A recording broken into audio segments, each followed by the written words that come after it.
Welcome, everybody. Welcome back to...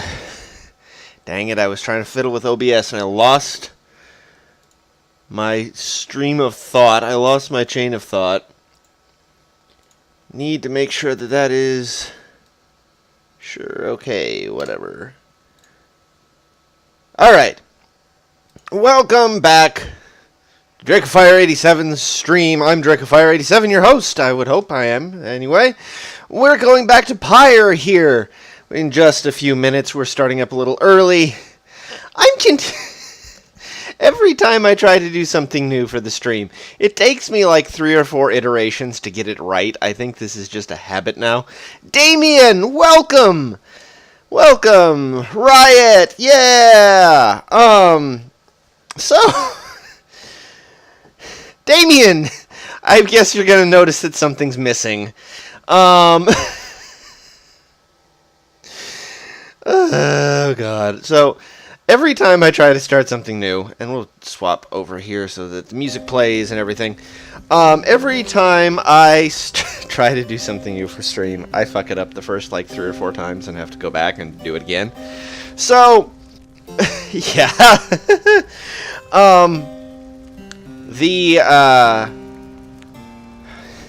I was going to make an overlay, because we had the thing on Monday, and not Riot, but Sonata pointed out that the way I had it, it blocked off some of the gameplay with my video and everything like that, and Damien offered to teach me how to do an overlay, and I learned how to do an overlay. It's just I made some small errors. Let's see here. Number 1 error. I didn't send it to myself. I didn't send it to myself. It's still sitting. Technically, the file export that I exported from Photoshop is still sitting on my work computer. So I tried to download from one of the... I sent it to a couple people to look at to kind of proof. Hey, does this look good? It doesn't. It didn't work quite right. Well, Damien, that's not the only issue. Yes, I did send you the PSD. Unfortunately, that's not the only problem with it. Among the other problems with it are the fact that my monitor does not have 1900 by 1080. It's 1900 by 1200. So the aspect ratio for the cutout is wrong. My webcam doesn't output in 16:9 aspect ratio. My webcam outputs in something else. So that's wrong.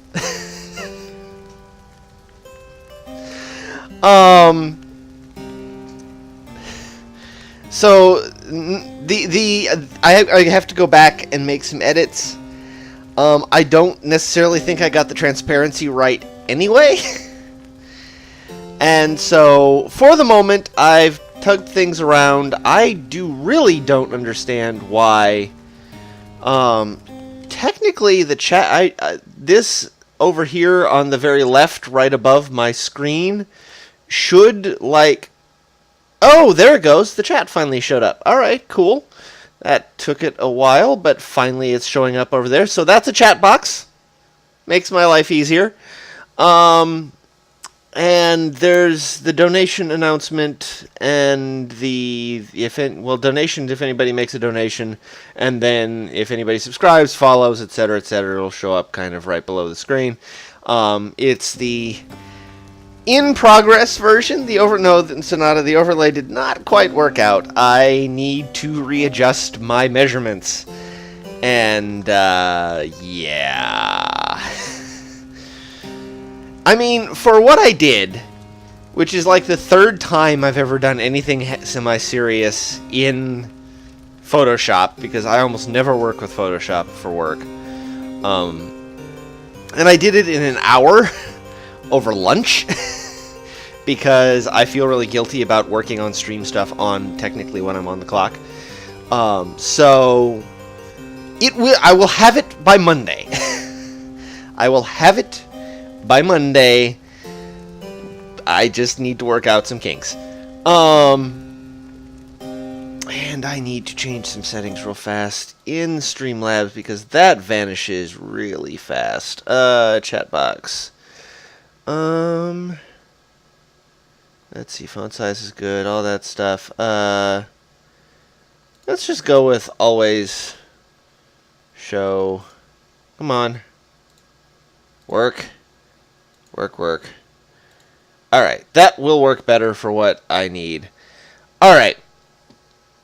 So, there we go. Excellent. That's better. That's a start. So you kind of get the sense of what... Pup Hunter, welcome! It's been a while. So you get a sense of kind of what it will kind of be laid out as. It's just going to look a little different.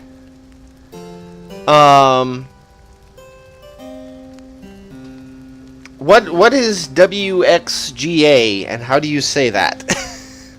Damien, I don't know.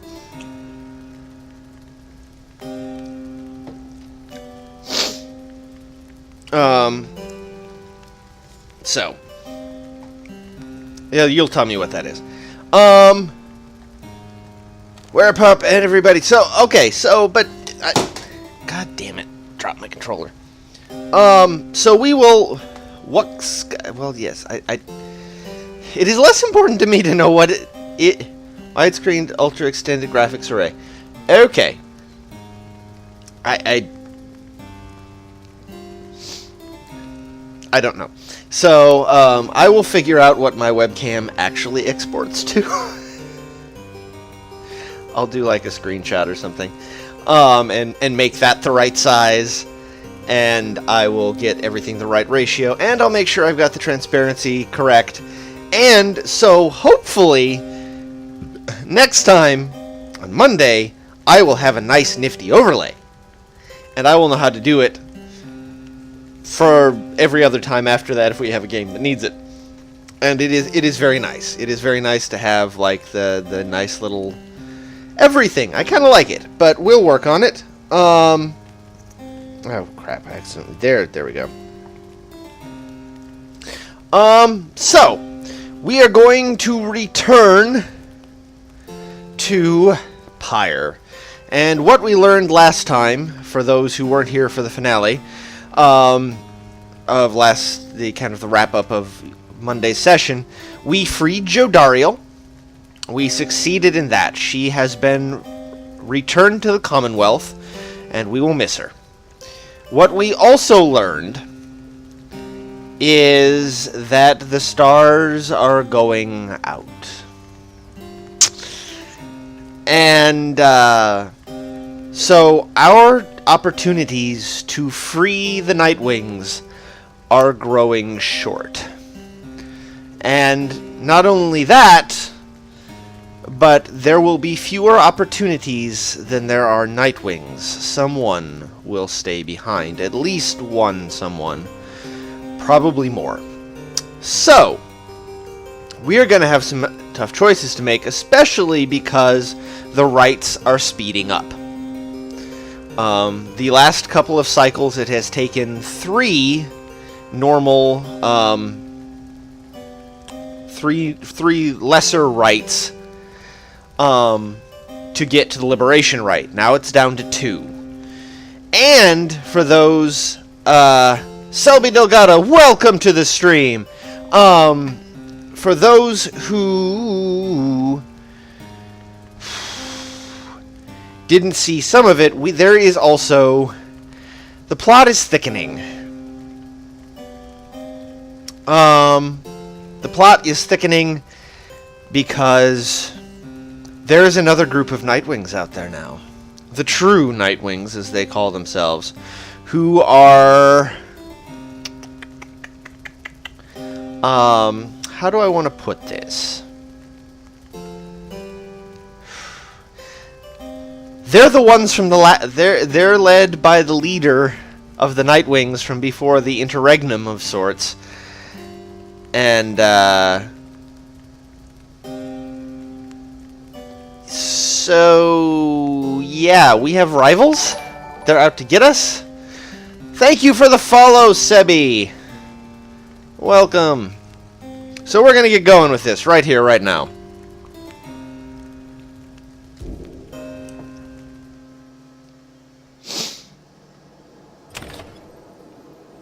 Alright.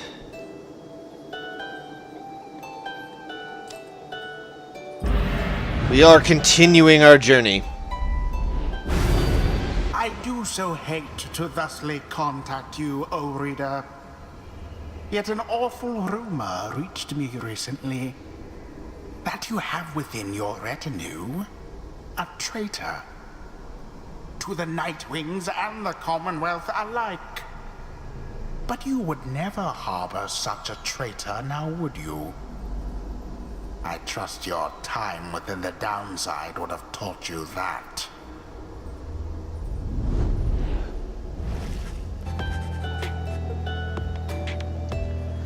Well, now that asshole is talking in my dreams, apparently. That's fun. You rise after a fitful night of slumber. Somehow, the voice, which has thus far reached you only in the rites, has found its way into your sleep as well.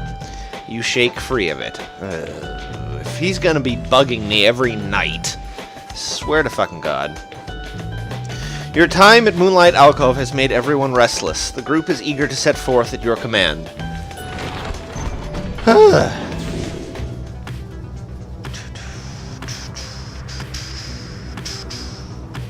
I believe we're gonna go fight the Chastity?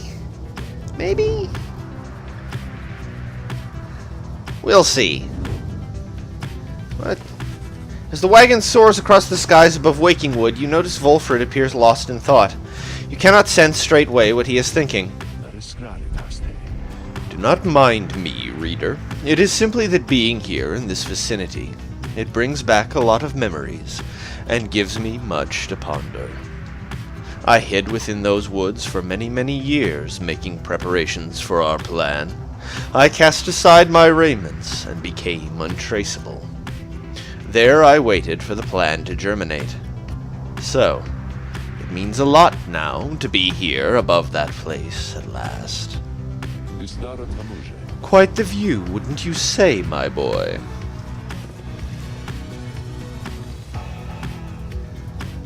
Bonk! Oi, mates! Look at what ran into us again! You kicked us down before, but now we're gonna pay you back! You know, I gotta say, I kinda like your style there. Come crashing into us like you ain't even care? That's pretty good! Keep telling my mates here we ought to do the same! He would appreciate it. Holy fuck! Oh, God. Alright. Your flight takes you near to where you breach past Stormwall into Deathless Tempest. With the climate and the downside intensifying, you wonder if the storm has spilled forth from its confines and started to ravage other regions of the land. I don't know. Alright, Ragged Rock, Gilman, Under King Pass, Bay, and Fathomless Trench, the Lone Minstrel. Ooh, Stardust. I need Stardust. Alright. Book of Rites, Revealed Pages. Afterwards, a list of terms which you may wish to know. As an exile of the downside, a reader of this book, and as a conductor of the rites, you are engaged now in a cycle which has lasted since the dawn of this age. Here, within this part of the book, is offered a summary of all key figures, locales, terms, and astral phenomenon you shall encounter, either first-hand or in passing on your path. To know the history of the downside and rites is to prepare yourself to walk the path towards enlightenment and then to liberty itself. Should you be free again, remember, reveal not the rites themselves nor the existence of this book. Let's see here. Whole bunch of stuff. Rites terms. 8 scribes. Riot, no! Confusion, welcome! Denizens of Sar. Downside regions. Celestial landmarks. Greater Titans.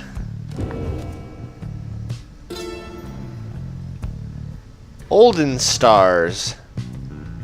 Interesting. So those would be the star signs.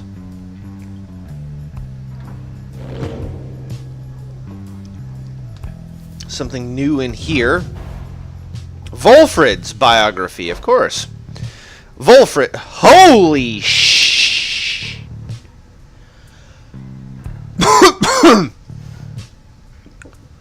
Wow.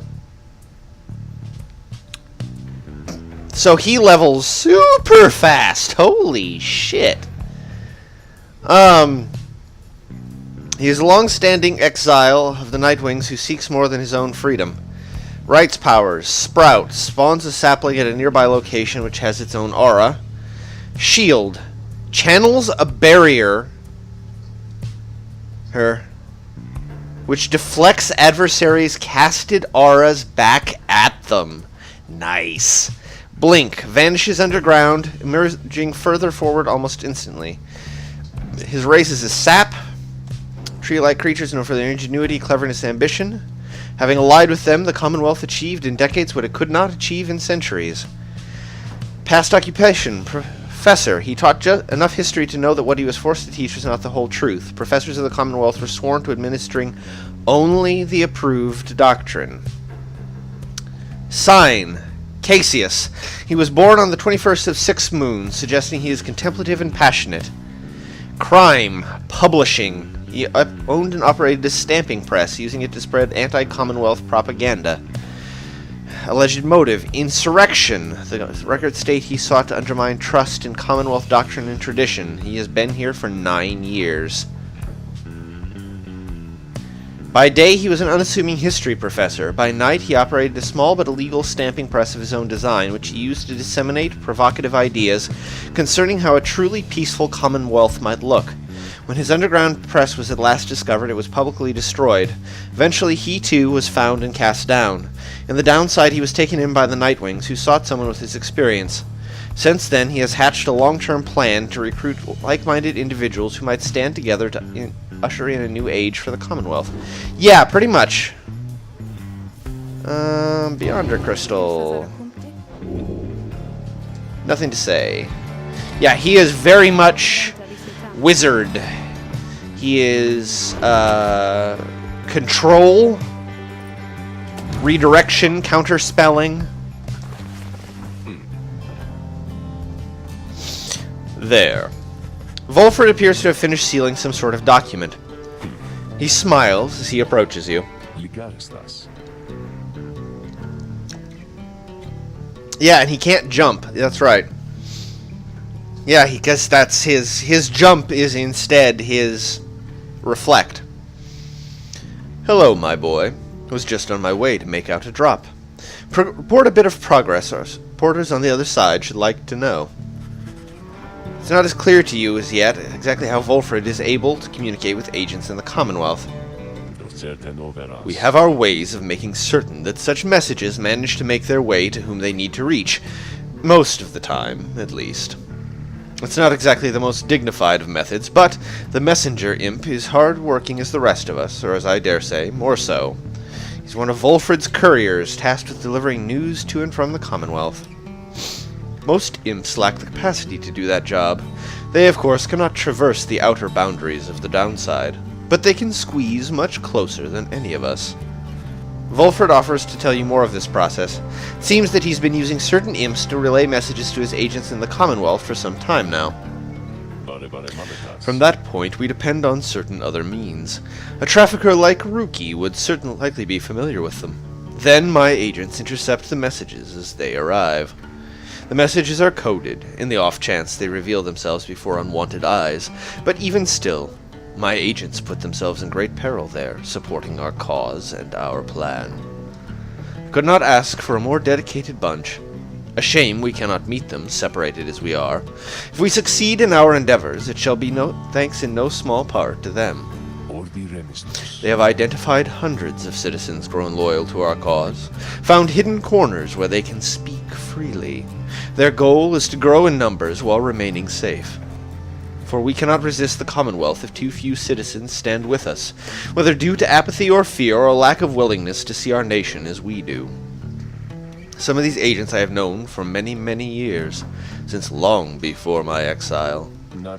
Many were former students from my days of teaching Commonwealth doctrine. It was clear then who among us did not take the common view. Riot, I am glad to see that you are back. These days I report to them our progress, and they in turn report theirs back. From that assessment I update the estimation of our plan's success. Our chances of success increase substantially each time we liberate one of our own, but those loyal to us in the Commonwealth slowly gather strength regardless, knowing of our efforts. Thus do we inspire each other, not unlike the dynamics which I see among the Nightwings here. Now, good afternoon then, reader. I have a delivery to make. Also, that puts me in mind of something I meant to say earlier, except for the fact that I kind of got sidetracked because the overlay wasn't working. I have made a decision, a little bit of a change in the way that I am going to play. It's okay if I lose a regular right. I'm going to allow that. For the sake of everyone here, for the sake of everybody who's been watching, whatever, I want the good ending, goddammit. Which means that I will be attempting to win all the liberation rights, and if I fail a liberation right, I'm going to try it again until I get it right. There are times and places for hardcore runs. I don't necessarily know if this is it, on reflection. Yeah, it's only effective for liberation rights, Werepup. I will take my lumps in the main ones, in the ones that don't have as high of a stakes. But for otherwise, I don't think it's fair to you all for me to not strive for the good ending. I'm not really happy with the idea. I want to see what the good ending looks like, especially if I'm doing it on stream. So hopefully you got no problems with that. If you do, let me know, and I'll adjust. But I think that that's kind of the best way to handle it. So far, we haven't had to restart a liberation right, but he strides out the wagon bearing the sealed message.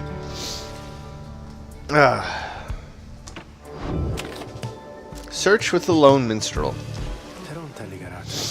Ah, there you are, reader. Shall we get going, then?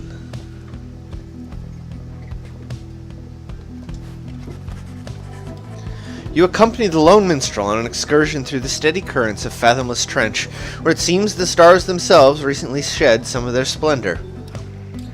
Collecting stardust is a laborious and delicate process, though some find it rather meditative. Stardust, a substance of celestial origin used to enhance a talisman's effects. The stars themselves are instigators of the rites. In time, you have gathered a good supply of the stuff and returned together to rejoin the others. Yay, I found stardust.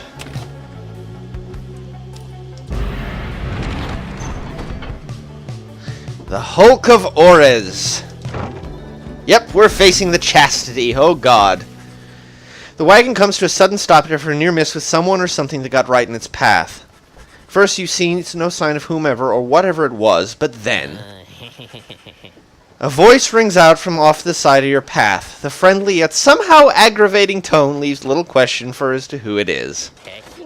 Hey, guys, so, maybe watch where you're going a bit more next time, I guess? You must have scared Dad half to death. I mean, just look at him. But it's good running into you like this, because I got you a special deal. A really special deal. We got some pretty out there stuff on hand, and it's been slowing us a bit, to be completely honest here. Something about him, I don't know, but Dad just hasn't been himself. But once we open shop, why, these little numbers, they're gonna go flying off the shelves. And you can have first dibs. All you gotta do is give us a lift, because you're headed to the Hulk of Horus, right? Just drop us off when you get there, okay? The Black Wagon does not provide for you the most spacious accommodations, but it may have enough room for Falcon Ron, barely at least, for the short remainder of your trip. On the other hand, you sense a troubling energy from whatever strange artifacts he's transporting right now and wonder whether you should get involved. Oh. Tell him to get in. The slug market proprietor seems in need of some assistance that you may as well provide. Tell him sorry. The thought of having to travel with Falcon Ron fills you with a nameless dread. What do y'all think, guys?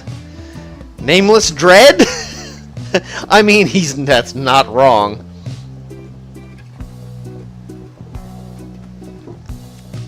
Realistically, if it's talismans, we've mostly just been using the elite talismans, the legendary ones that we get from the Beyonder Crystal. So, I don't necessarily know. What do y'all think? Do we travel with him, guys?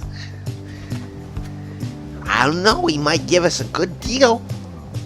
Might give us a good deal on some Stardust. I love that voice. I think he's my favorite voice to do, by the way. Like, absolute favorite voice in the game to do is Falcon Ron. It's so much fun. Alright,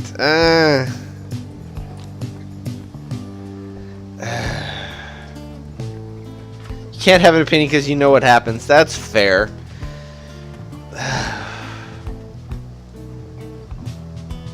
No, I think sharing a Black Wagon with Falcon Ron, man. Would you want to share a Black Wagon with that guy? Cramped quarters? Selling you stuff all the time?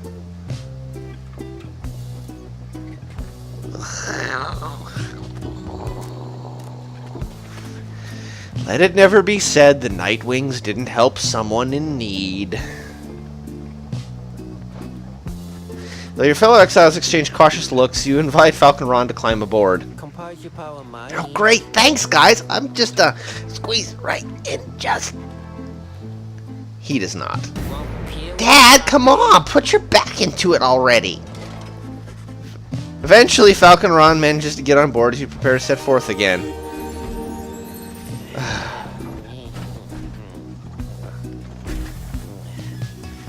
For what felt like an interminable trip, during which Falcon Ron did not even once cease to speak of matters relevant only to him, you reach your destination.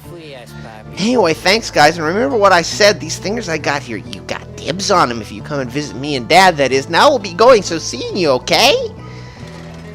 Other from Falcon Ron's ceaseless drivel, the ill effects of his cargo, everyone has felt feeling out of sorts. Ugh.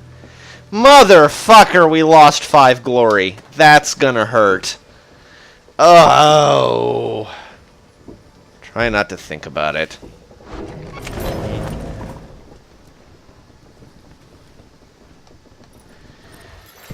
Hey guys, thanks again for helping me and Dad back there. We really owe you one, and so as promised, I got something really, really good in stock for you right here. Pauses for dramatic effect, then he reveals to you several artifacts. Black Hoof, Black Heart, and Black Claw. Huh. Black Hoof. The bearer has 100% more stamina than usual, but cannot grasp the orb.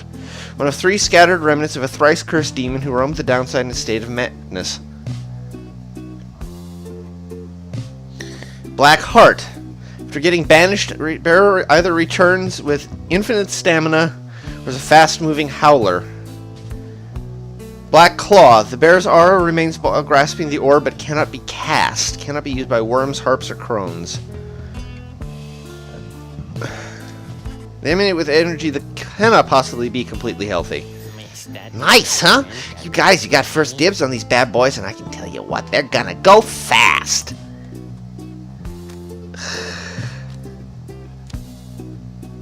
That one might be useful, to be quite honest. That's the only one.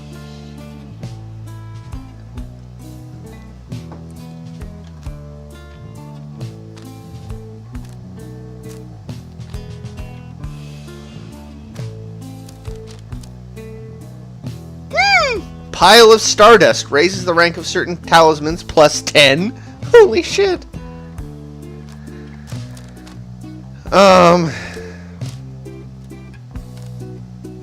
Cursed talisman. I think I'm gonna pass. You've already screwed me enough, boy.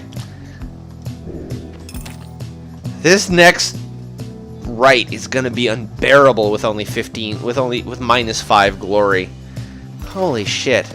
See you guys again soon sometimes, because I gotta say, you're my favorite customers I had all week. Oh, what a dipshit.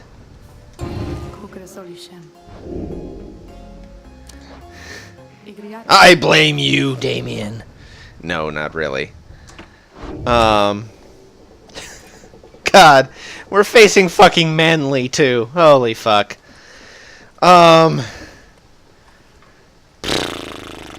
Commence the rite. Everything is prepared, and night is just beginning to take hold above the murky waters of the Hulk of Orez when Wolfred gets your attention. Reader, I suppose you might remember our first meeting with that manly Tinderstoff. He would be mortified, of course, if you forgot. I would say that he is an embarrassment to my kind, but unfortunately I've known many others like him. We are a discontented people, I suppose. Anyway, when last we saw him, you might recall that I avoided him. We are not good acquaintances or anything, but he knows enough people in high places that he could be harmful to our plan should he know of my involvement. And so, he dons his ritual mask. I shall have to be discreet here. As I am with the Nightwings once again, I can no longer hide from him outright. Perhaps, though, he shall take me for a common sap. Anyhow, it seems to me we have a rite to conduct.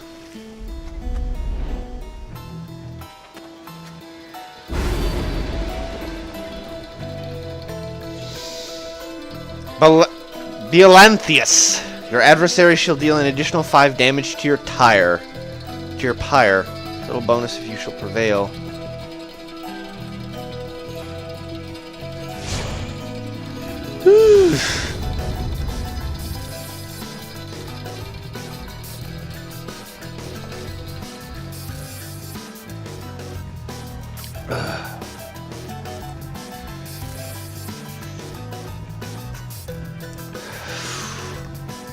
Here we go! Hopefully I'm not as rusty as I was last time.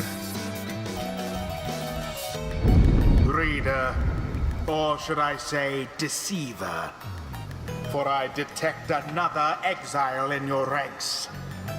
The exile Wolfred Sandalwood himself, that cursed sap. I ought to have known he was behind all this. He has no love for our sacred tradition. Yet you would heed his poisoned words over mine own? He's not a dick, you asshole! Then fine. Let us return to a more formal distance. You're such a dick, voice.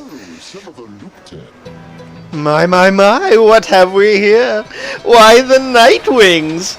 Come to grace us with their presence once again. You think that you can simply cut us down like last time, is that it?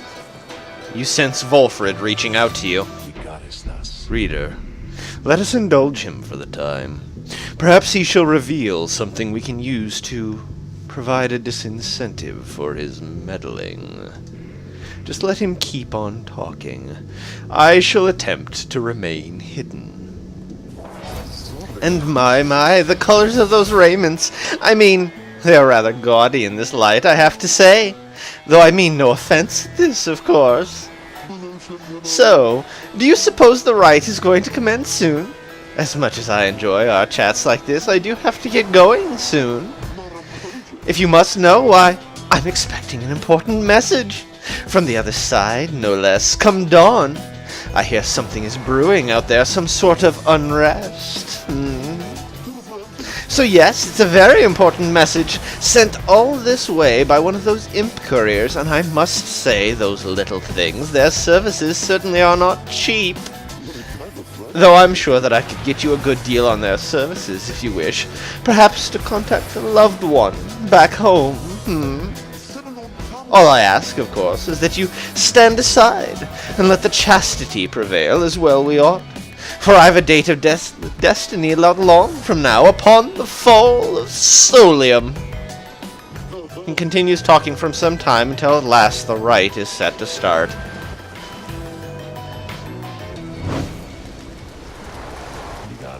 Reader, my boy, let us confer a moment here. I am returned now to the rites, a tradition that I had once disavowed. And, now that I've donned the raiments, the voice knows I am here. It is no matter, really, for our plan is well in motion. All that remains for us is to prevail. I shall aid you and the others in this task as best I can. Let us see now whether these old limbs of mine are still of any use. He doesn't have he is legs. At last, alive and well. I know that you can hear me, Sandalwood. You're causing quite a stir out in the Commonwealth. You plant your little seeds of discontent. Know that your designs at sowing chaos shall not be tolerated here.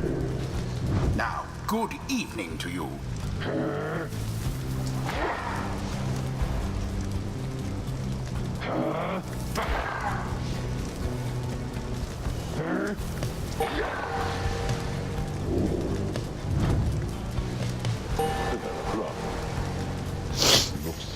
Now then, Nightwings, I look forward to conducting with you all, if and when, of course, the reader calls for us to stand as a triumvirate together.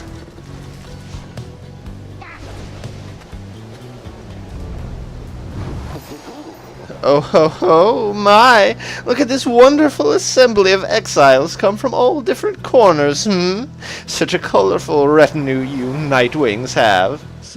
You know, I heard the most preposterous rumor about you, that you are harboring an especially notorious criminal, one who has designs upon the Commonwealth itself. He looks right at Fulfred. Why does he have to not be an idiot? But I could not imagine such outlandish tales could possibly be true. Anyhow, I should so like to meet everyone here. Hello, good Nightwings. I am H. Manly Tinderstaff, and truly it is a pleasure to make your acquaintance. Manly has intruded on your privacy as you set to choosing your triumvirate. He could not be less welcome. He seems to be searching for someone in your ranks. No, Riot, the shady voice is not just an omnipresent narrator.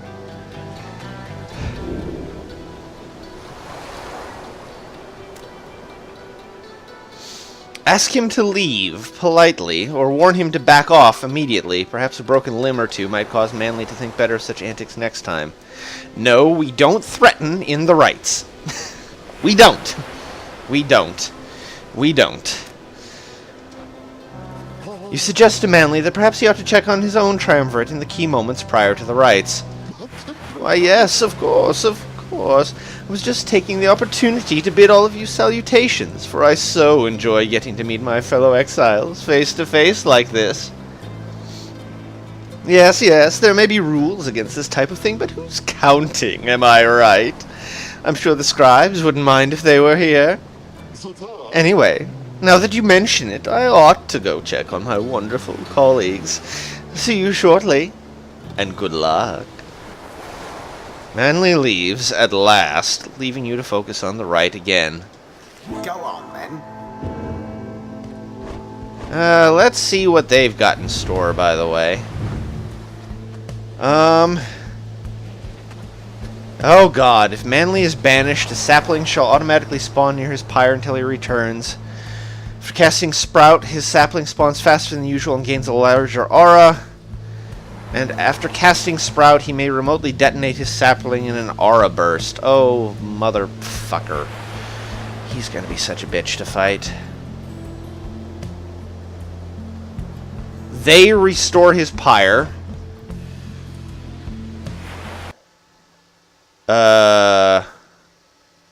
Guys? Motherfucker, my game crashed. Oh. At least my computer didn't crash. Bugger.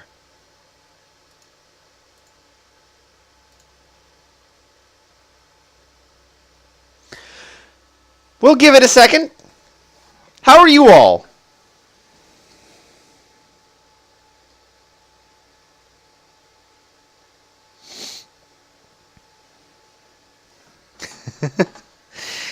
The stream is still going, right? You can all see this, right? If we want a bird brain, got one right here. Quack! Quack, quack! Quack!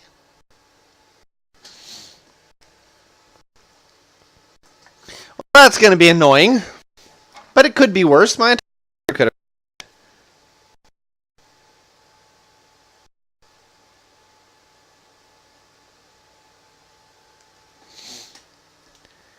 have.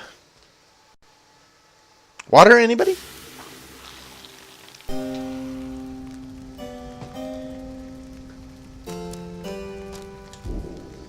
Bum, bum, bum.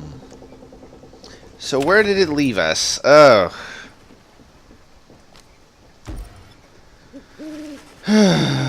Yeah. Okay, so we're gonna fast skip through all of this because we just read this all and I am not doing it again.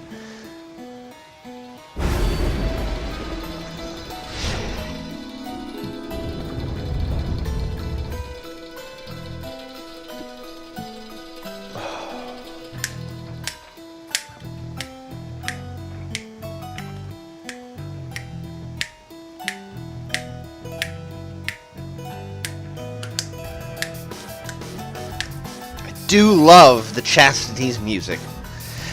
Terrible people.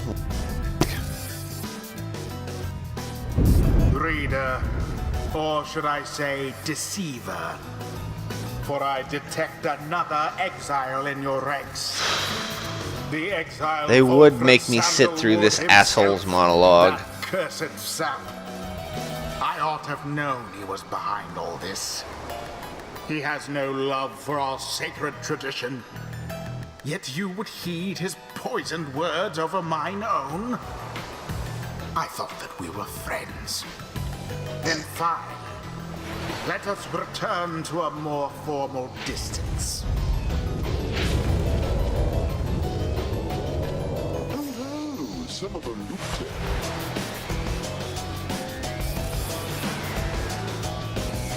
Hold on. I'm gonna send out a fucking...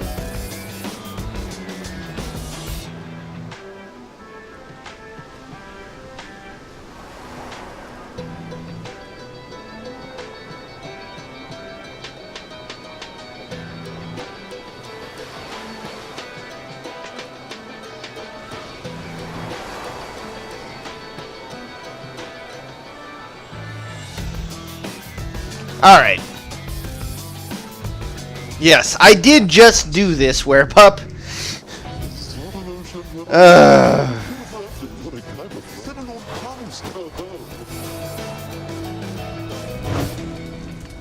And we get to do this again.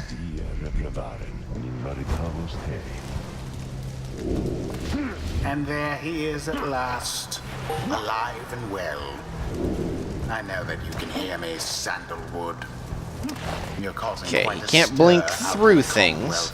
Commonwealth. You plant your little seeds of discontent. Know that your designs at sowing chaos shall not be tolerated here. Now, good evening to you. All right.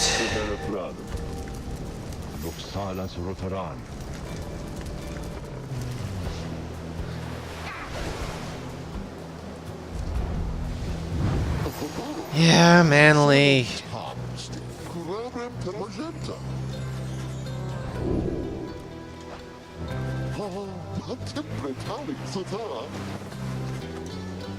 Who shall besmirch the Nightwing's name? Let's see what his bio update was, by the way. He's a sycophant. He is thirsty for new experiences. He is a Geminian.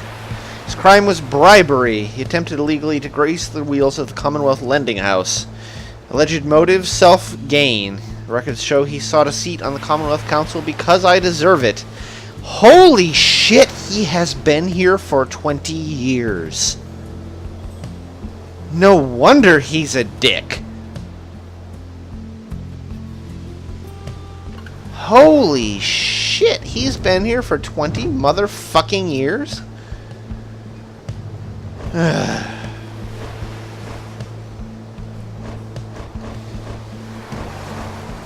Alright.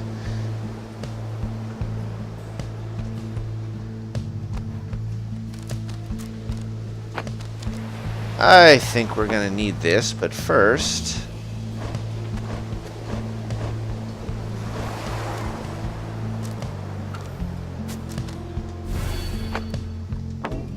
there's that. Bolfred.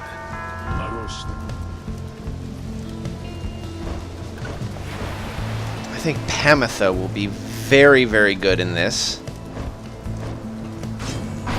Pamitha.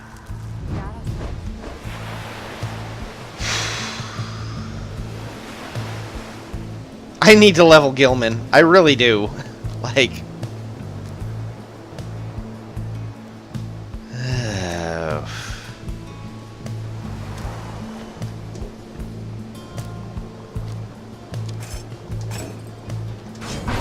Sir Gilman. let's see how this works. Very well. That idiot's sap and his chastity cronies are all talk. We can take him. Are you quite ready yet, O Nightwings? I doubt that you are. Because my colleagues of the Chastity and I, we have a trick or two we think she'll take you by surprise. Just watch. Yeah, we liberated Jody.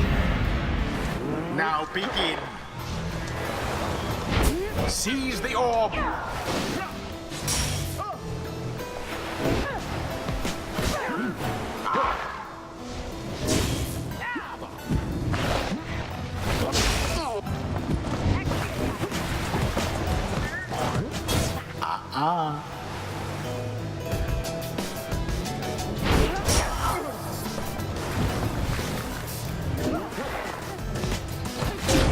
In honor of the scribes.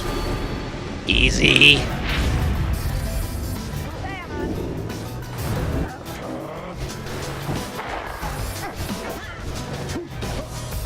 What the hell? Just the flame.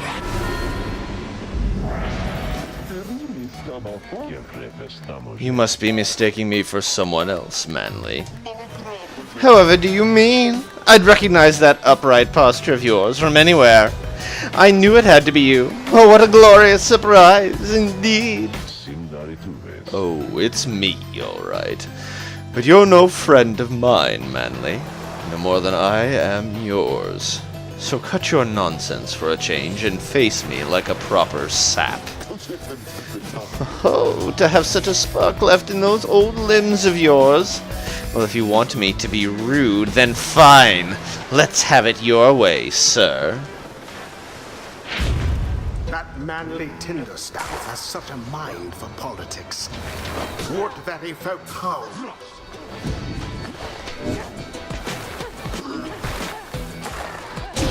Glory to the scribes.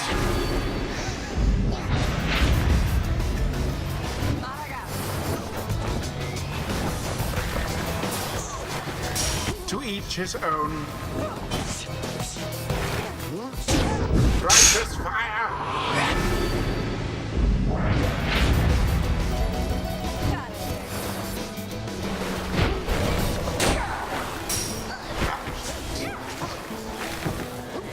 Ah! Fire's The hell? Did she jump?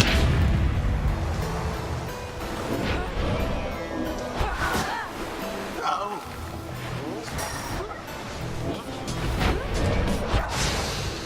Why, that was all of them. Magnificent! Whew.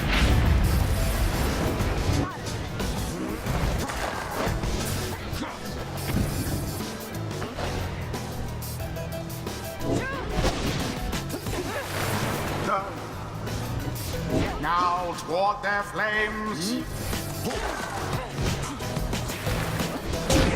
So it is. Whew.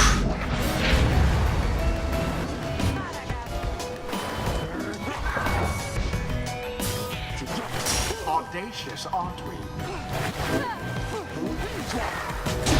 The fire of resolve. He can't jump. The rite is nearly ended. The orb.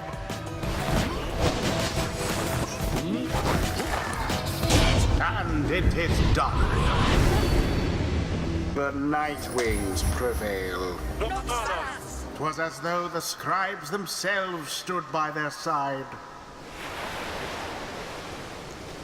Thus end this night's proceedings. My word! How could this happen to me? Deceitful, ignorant, utterly uncouth pack of fools! Have you any idea what you've done? Volfred watches the outburst in silence. Keep spouting off like that, Manly, and you shall reveal all we need to know. You harbor such a fear within your heart there, don't you? Coming from the aristocracy, and now in exile, how they must speak of you. What would they think of you if you don't get out? Or even if you do? Volfred remains deep in thought, studying his adversary. There, I see. I see now.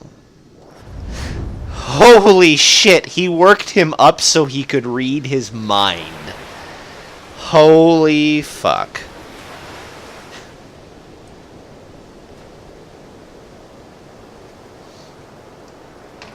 Then Volfred recedes into the shadows. That conniving son of a bitch, I'm glad he's on my side. What? Ahead? Who? Oh. I believe there must be some mistake. I have to go. Ta-ta. Fine evening to you now. It's been a pleasure, genuinely so. Manly stumbles away in a stupor. And there he goes. I've lifted certain burdens from him, for the time. A bit of mercy for his sake, and my people's sake. As well, it should ensure he has no lasting memory of our encounter here, or running into me. Now let's be off, before he catches up with us again. Fucking Charles Xavier over here! Honor is elusive, O Sir Gilman, yet enlightenment is eternal. So grateful is this knight for such a glorious occasion that he is giving strong consideration to performing here and now the forbidden dance of the Sea Dominion. Okay. Alright. Oh,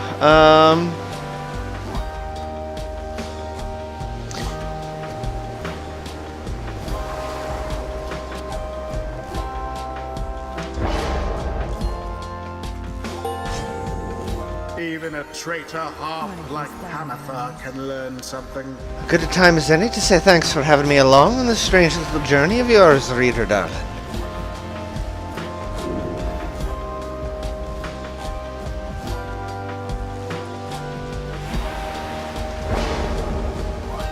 What's up, confusion? That Wilfred always was a little slow to pick things up. It's been a while since my last outings in the right. Begging for your continued patience as I recollect the way. Mastery for Volfred. We have Legacies of Old Hundred Mines. Sight Rights Masteries, enhancing his ability to spawn saplings and protect his triumvirate. Wherever traveled loose glory, and he planted his roots and spread his wisdom to all who would listen. Grasp of the Philosopher. Rights Masteries, enhancing a sap's triumvirate's ability to persevere in a rite. Words of the Hundred Minds. Helped his kin make peace with the many mysteries and dangers they faced.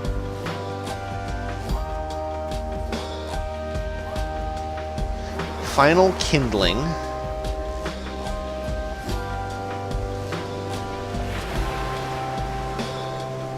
Huh. Basically, last ditch and some protection. I like that, Tis the though. wisdom of old Gives us a little Hundred protection. Minds. Until the next rite. Alright, next one. Who's next?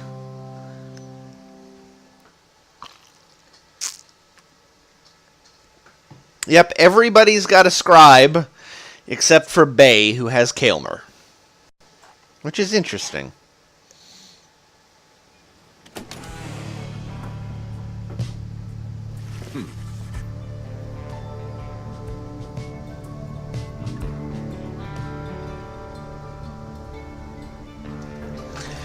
Back at the Black Wagon, you are taking some time to recover after defeating the Chastity with great prowess when Volfred approaches.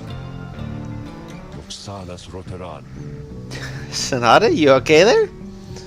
The Nightwings are in capable hands these days, my boy. Thank you for your continued efforts, given all the challenges we face. The rites may be ending, but we still have time to achieve our plan, especially if you continue to prevail like that. Come, let's see whom we shall Let's see whom we shall square against when next the stars align. The stars yet shine for you, revealing various paths forward.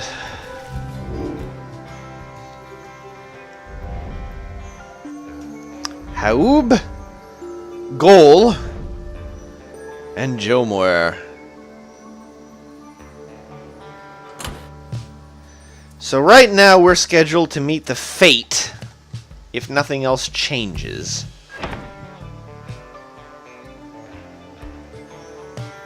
Pyre Hearts, the Withdrawn, and the Accusers.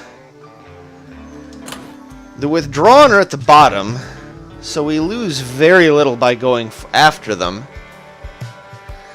And they still have story to tell. I really don't give a shit about the Pyre Hearts. I want to face the Pyre Hearts. They're fucking easy. And if we accidentally lose to them, we'll be facing them instead of the Fate, and I don't want to deal with it, and Tizo's not here. So, we're gonna go to Gol.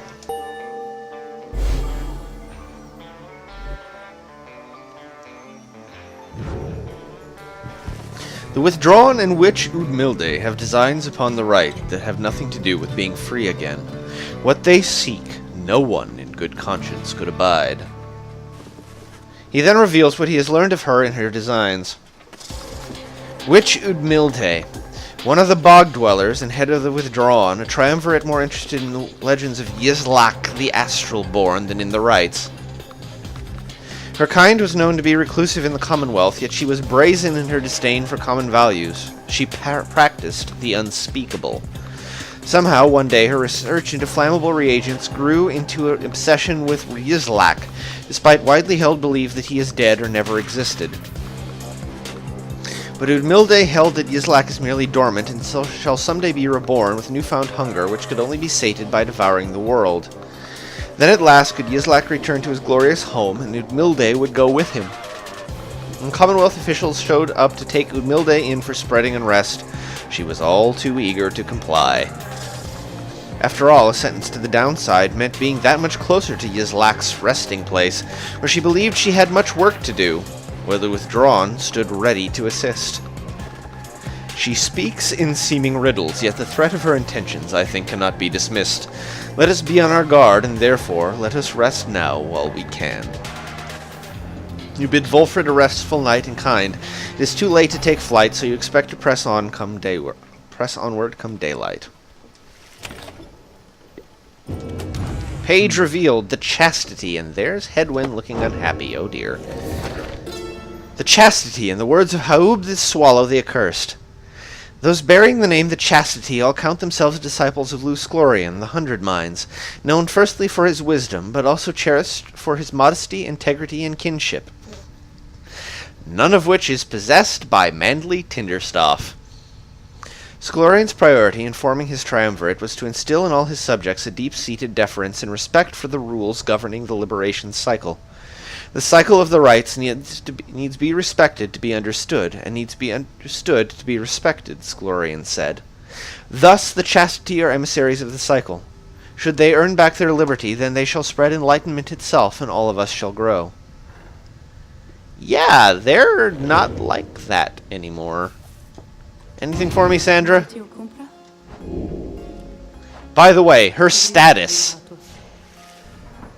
Waiting for something to happen. Previously, it was blaspheming.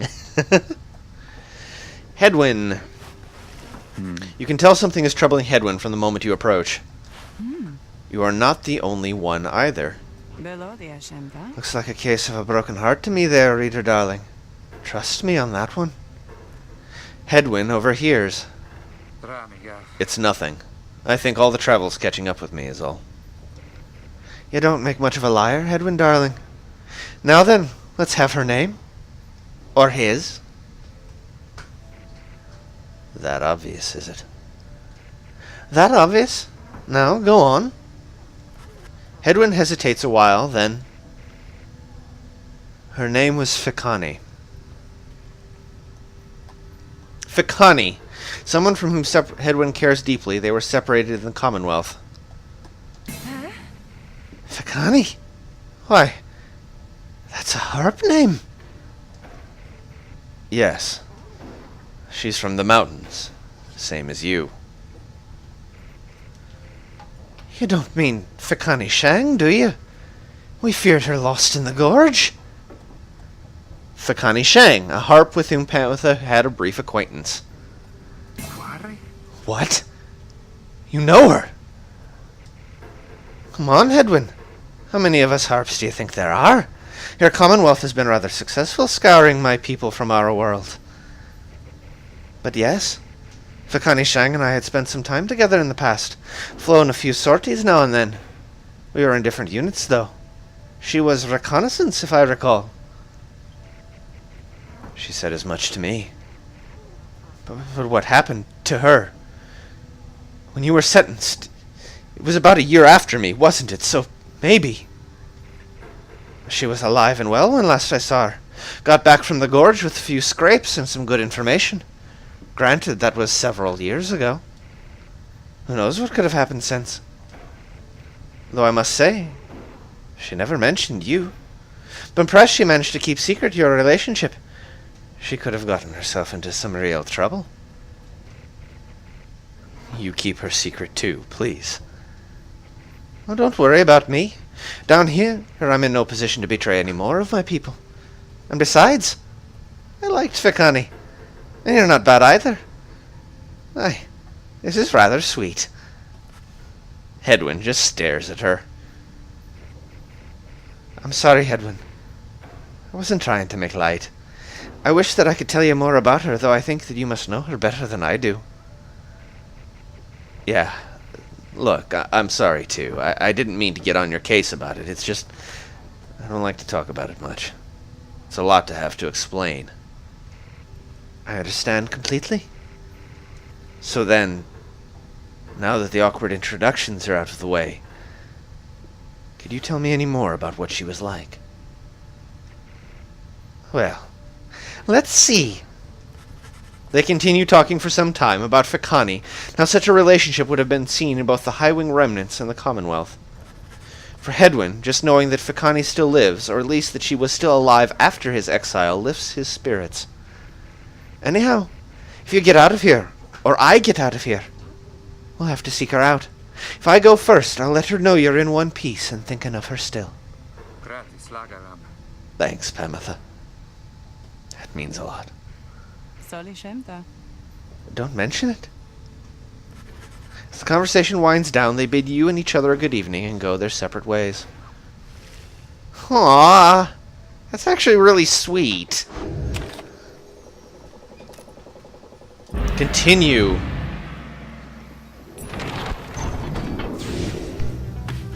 Alright.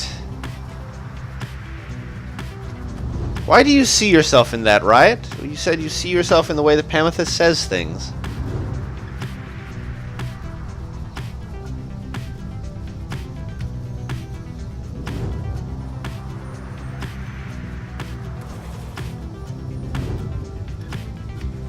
Let's see here. Hedwyn and Udmildhe.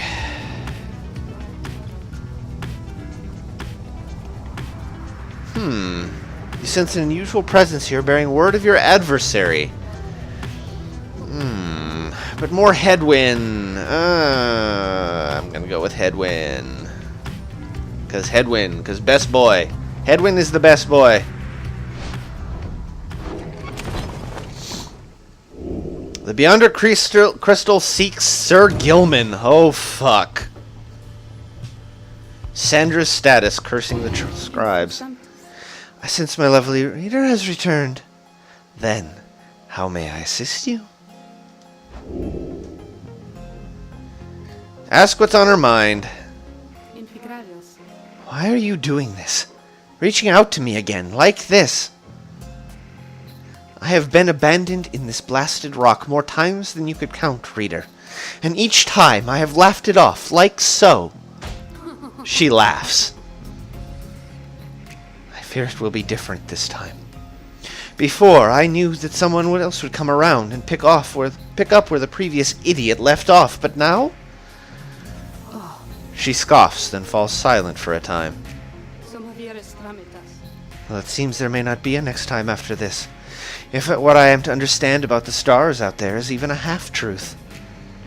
So, then, I can anticipate an eternity of utter solitude, without even the blasted rites to keep me company.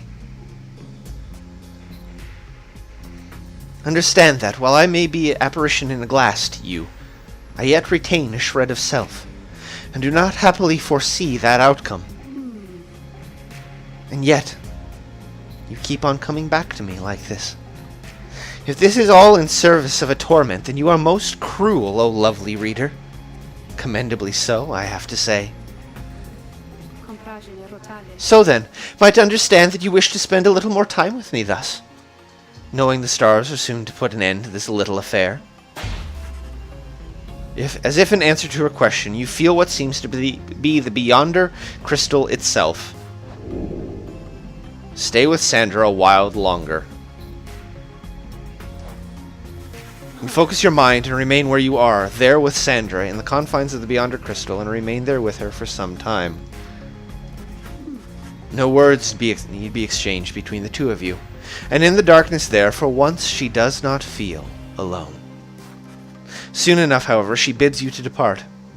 You shall leave those idiots of yours listless if you remain here for too long. Be gone already, and let me know if you shall have need of me. Aww, we made friends! We made friends! Oh, that can be arranged. You need but name for me the one you have in mind. Yeah, Scooby don't, by the way. For the record, for the stream, for the VOD, Sonata said, ah yes, the 3 starting Nightwings. Sad Mom, Good Son, and their dog Scooby don't. And if you'd known Rookie, you'd understand.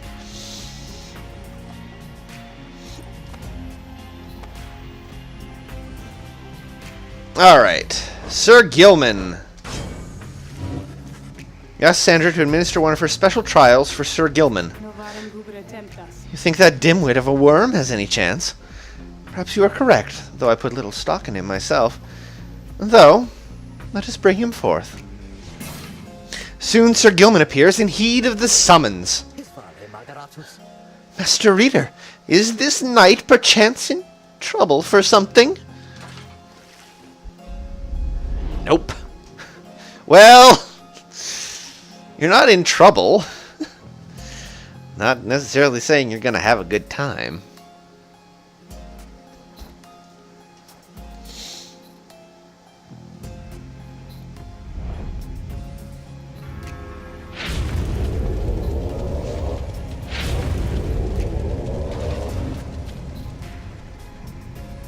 The apparition Sandra appears and unfastens her mask. Listen well, Worm. You answer to me here. As you will, Your Highness! Your Highness? I like the sound of that. Though flattery will get you nowhere here. Demonstrate your competence to me then, Worm. You shall have to do it mostly on your own, though under the guidance of your lovely reader. I trust you are prepared. Of course, Your Highness. This knight accepts the challenge. Oh, mother of fucking pearl.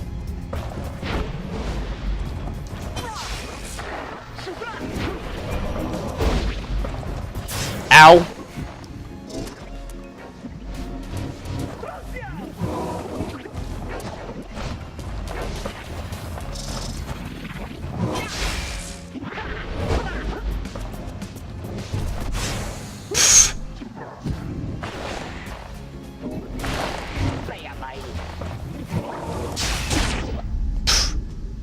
Only 5.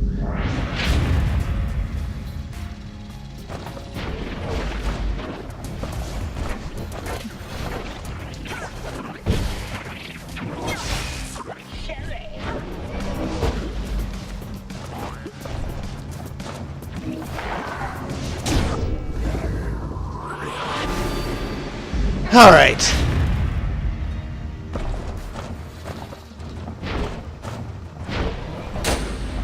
Sheesh. Power cast.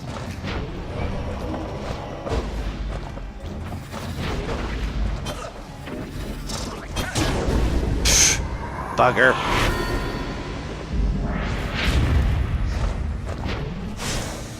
Oh, nitwit. We may have to redo this one.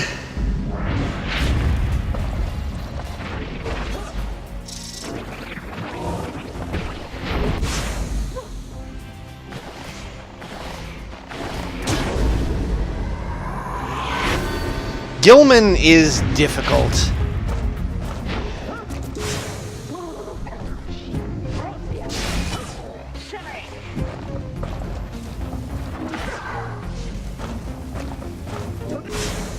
Damn it!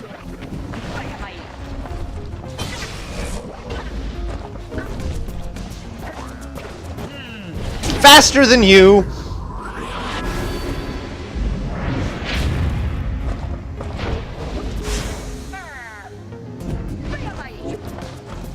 Still faster than you. No!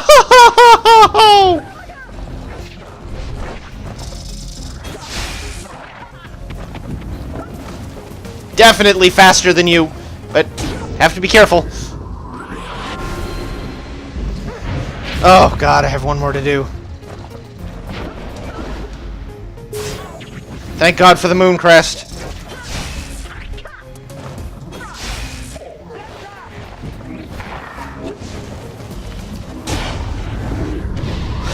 I am made of worms and I am faster than you. Yeah.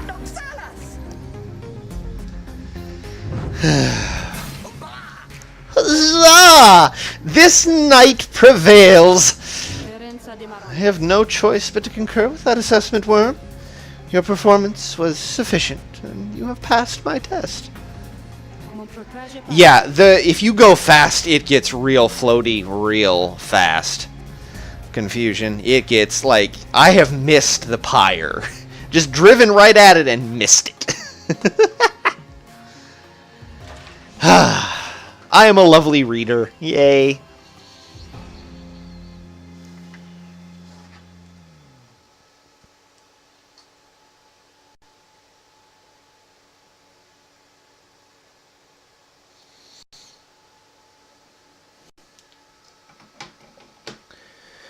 Also, by the way, anybody who has not liked the Facebook page needs to like the Facebook page, because it is facebook.com/DracoFire87streams, I think is what it is. And because on Friday I have an announcement. I have two announcements. I'm going to do a Facebook Live video. So tune in. Keep an eye on it. Like the Facebook page, share it with your friends, share the videos, all that kind of stuff. Appreciate it. Also, before we close out for the night, I do want to show the piece of art that Sonata sent me. Friday, confusion. I'm going to do the video on Friday this week. 2 days from now. Kind of as a, because I don't usually do a lot of stuff in the latter half of the week. And it'll concern something for Monday and something for later. So, Master Reader, this knight is humbled after having passed that sorcerer's test. What? By the scales of Under King Auras, what is that you have? Well, it'll be saved on the Facebook thing. So, I mean, that's the great thing about the live videos, is that they just remain as videos. Auras' scale. Sir Gilman jumps farther than usual. Interesting. The Underking laughed aside deep wounds and fought and fought and fought. Not sure if that one's actually very useful. I mean, he jumps really far, which is great. But I would have loved something that buffed his strike.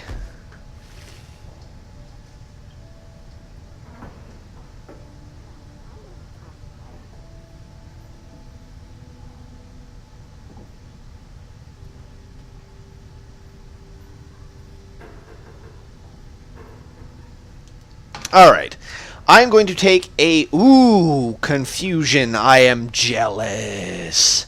Going up to Chicago to do the Trials of Bahamut escape room. Oh, man, that's nice. On that note, not on that note, actually, I gotta go. I'm gonna go use the restroom, so I'll be right back. But talk amongst yourselves. I'll be right back.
Alright, back.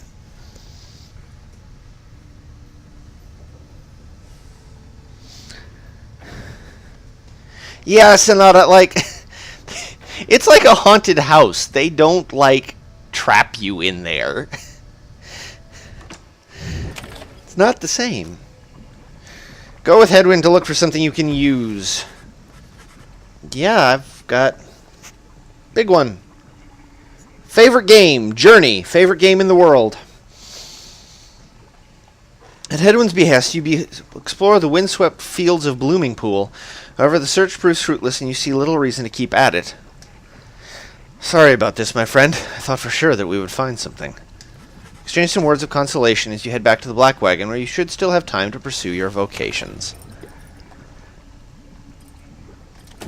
And there's Bay. We haven't talked to her in a while, have we? Bay seems to be talking to the Black Wagon's walls again, though this time something seems to have come over her. Little brother, what is wrong with me? What is wrong with me? What is wrong with me? You aren't sure whether to check in with her or leave her be.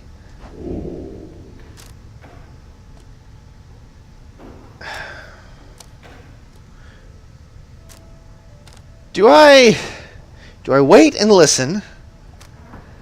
Do I get her attention? She sounds to be in distress. I don't like that.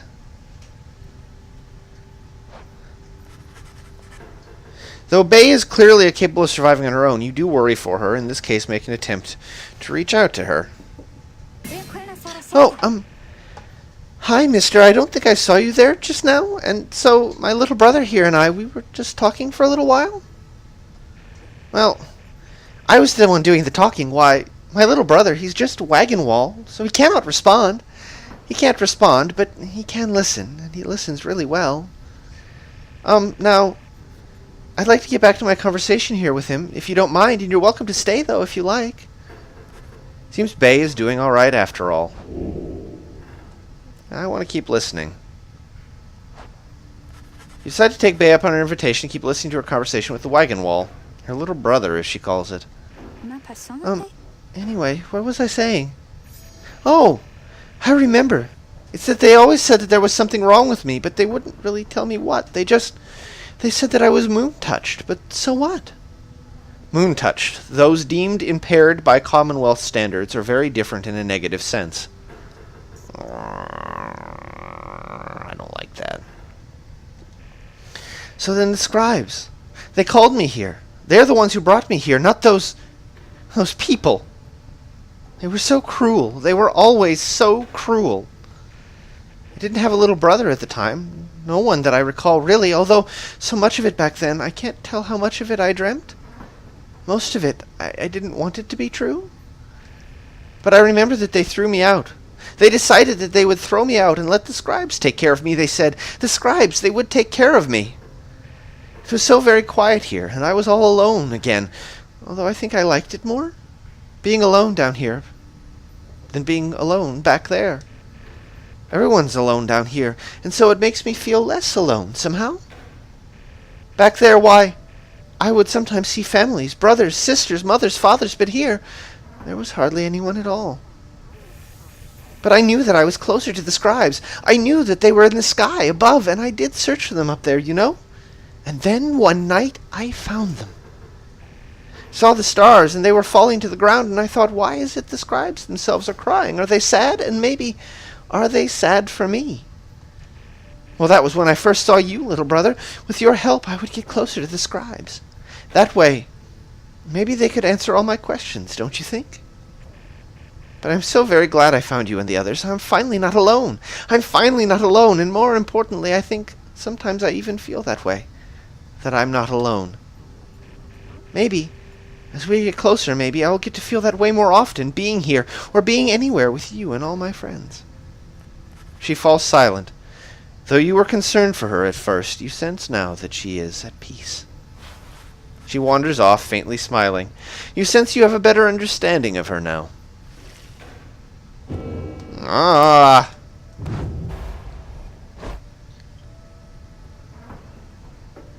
She is driven and fixated.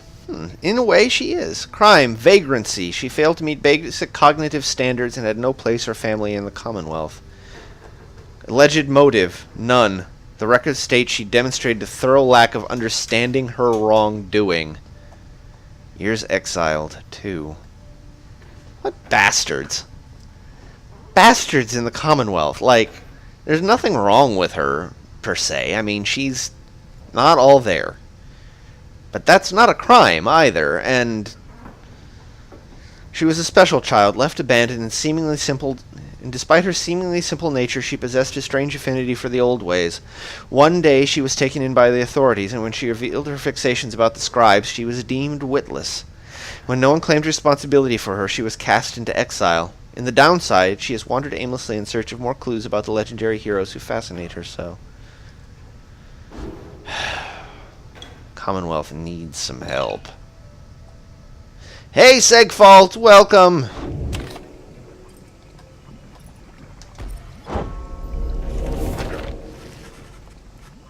And then, glory.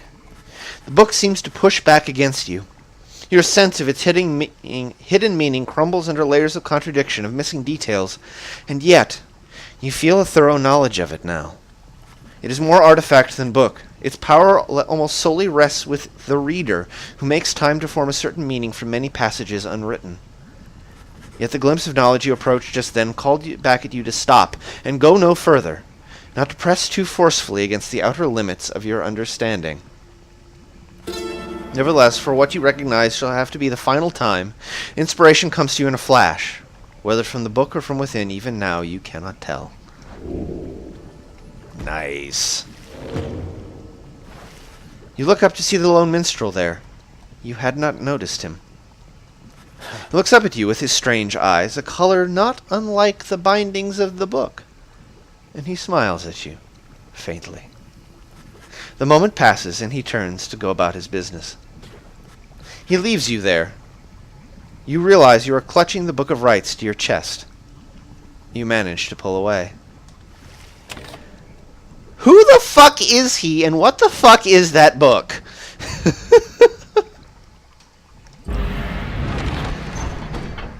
Alright.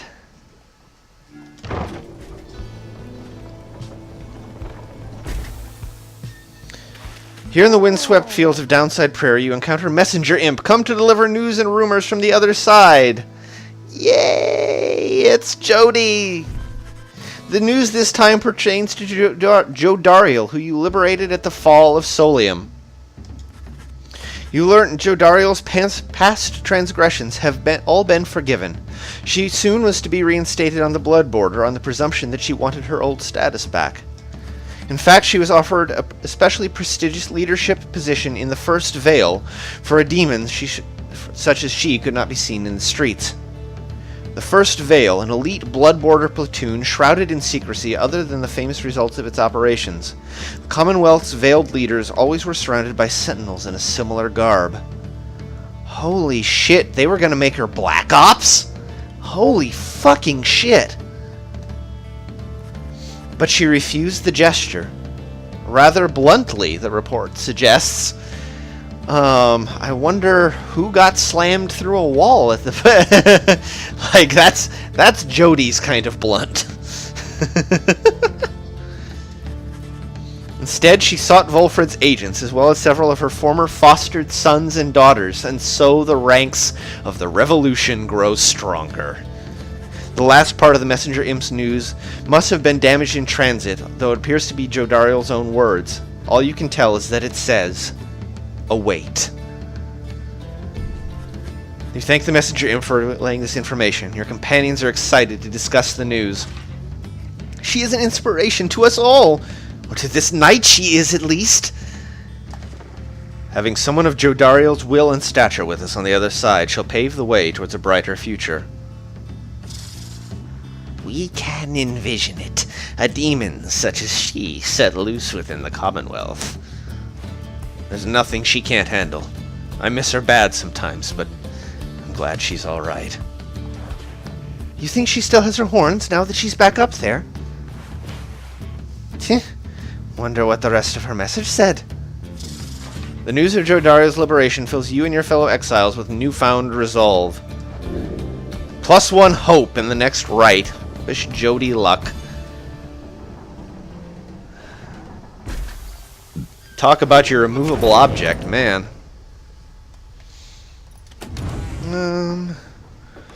Nothing here.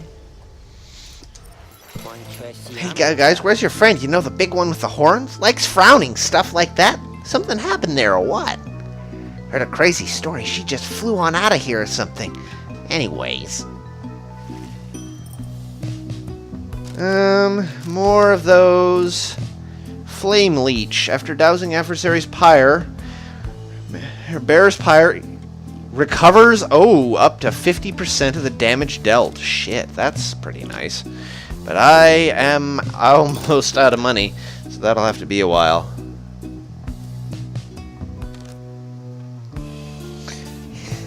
Seg, it's intended to be Irish. I don't think I'm making it. For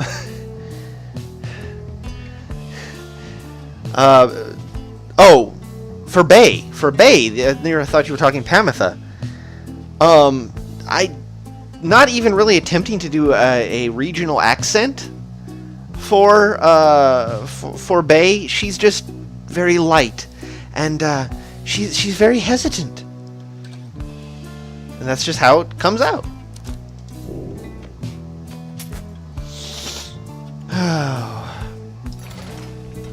Come see us again, guys.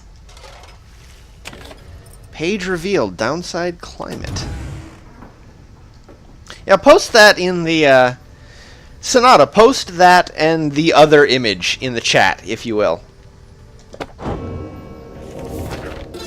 Downside climate, in the words of Joe Moore Manymane, the Alpha Chief. I know of no polite way to describe the climate here. It oppresses every living thing except perhaps the native flora in a few specific areas.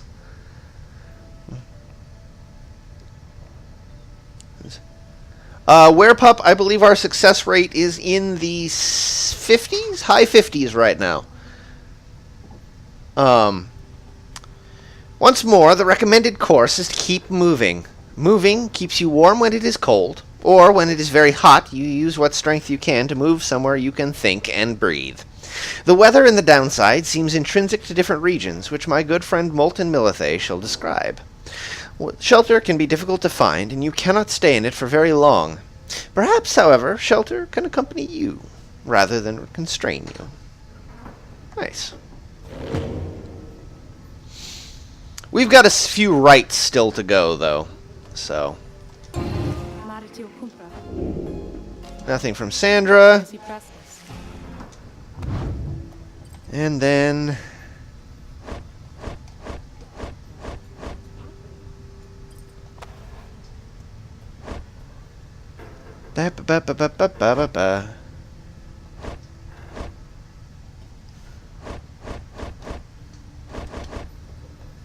Let's put that on her. Yes. All right. Let's go. Commence the rite. The mood is more dour than usual as you make preparations for the coming rite. A hush has fallen over your fellow exiles, and a sense of dread hangs in the air. At least one of your companions is unfazed. We sense the influence of one of our own. She is nearby, her mind corrupted, calls out, screaming. Canst thou hear it, perhaps? She speaks of witch Udmilde, the adversary whom you expect to face this night. Though rich, she doth revere an ancient god undying and unyielding on this land, and on her consciousness. We may attempt an exorcism here, for the conditions are unique, and she may not be expecting us to be abetting ye. However, 'tis a risk, upon her mind and mine own, although a worthwhile risk, perhaps. Bertrude seems to think that Udmilde can be weakened somehow through the coming rite. Then the stars above begin to shimmer with their strange light.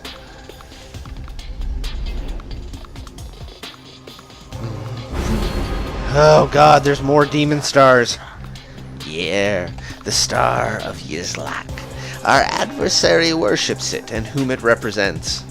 Fixate upon that star, reading one. If thou so darest, invoke its power. Do so, And our adversary, Udmilde, she shall be emboldened, but also left vulnerable to our own sorceries. We may yet limit her ambitions thus. She asks you to invoke the Star of Yizlak.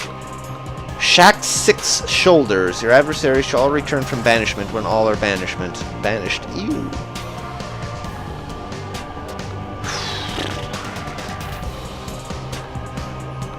Alright, let's do it. Astral born.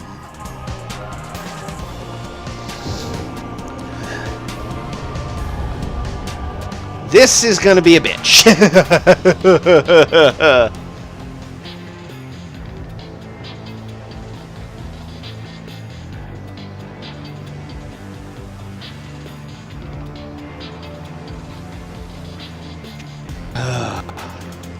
Titan Star, man. Titan Star. Look forth, you exiles of the Night Wings. The 8 scribes summon you to the Ridge of Gaul. The triumvirate you stand against shall be the Withdrawn. Snuff out their Pyre's flame and show your worth. Now, prepare yourselves.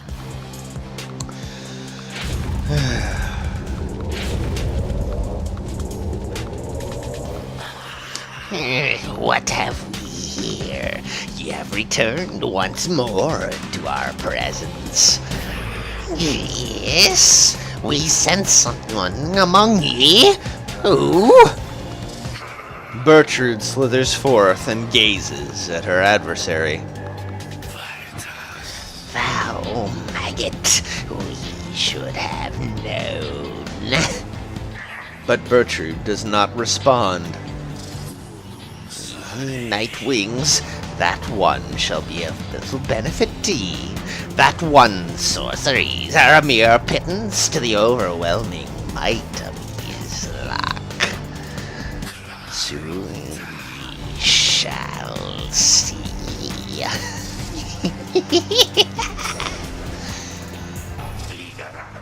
Reading 1. Thou invoketh the Star of Yizlak, so then beware. Through our sorceries shall Udmilde be cast into a hopeless doubt about her faith upon her god. It shall be done if we prevail, but only if. Our own mind shall perhaps be forfeit otherwise. Seems that through the outcome of this rite, either Udmilde shall be permanently weakened or Bertrude shall instead. So okay, this is a one that I will repeat because I'm not willing. I'm not willing to have Bertrude crippled. Who shall be this time? God, 3 of the fuckers. Motherfuck. And she is maxed out. She deals... While her Pyre has more than ours, she deals 5 more. While it has less than ours, she deals 5 more. Her Aura Blast is huge, and her Pounce... If she pounces at one of us, she recovers all her stamina. And Frozen Soul. At the start of the adversary, our Pyre automatically suffers minus 20. Yeah, do the no. Do the no, man. She is a Capriast, ambitious but also discontented. She is a paganist. That is her crime. Her alleged motive was madness, and she has been here for 52 fucking years. Holy shit.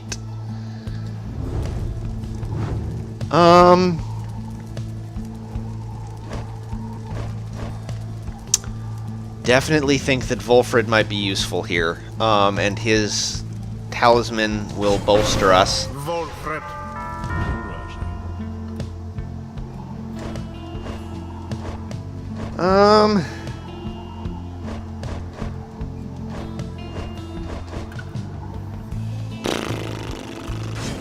He'll be our speedster. And let's have Headwind be an anchor. It is done. Stand together, everyone. Together we have nothing to fear. Now then, Night Wings, ye wish to mock ye's lack. Ye in your infinite foolishness shall be amongst the first to suffer.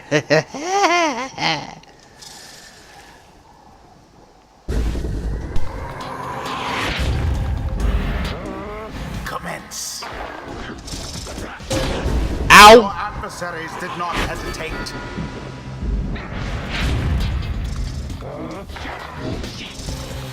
Farewell for now, witch.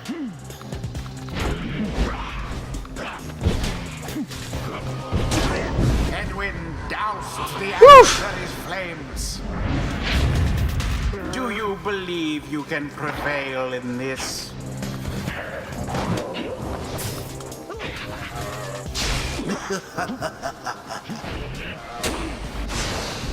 Your fellow exiles remain banished.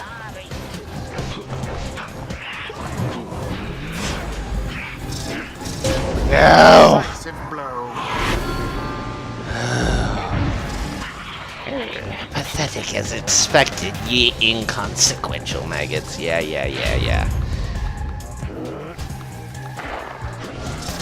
Engulfed within the aura.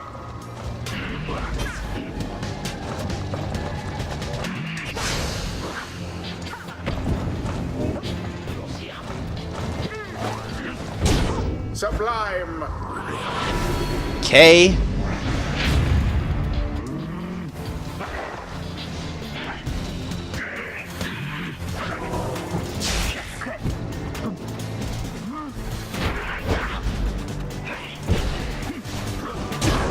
Beauteous. Woof! The Nightwings now are closer to achieving victory.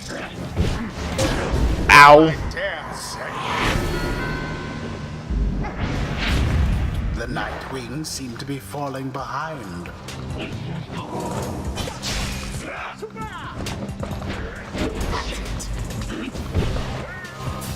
Ow!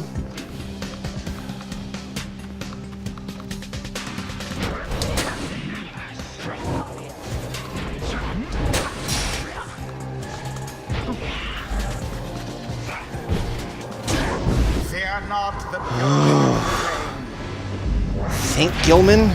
Your victory is at hand. Somebody There we get me go. more.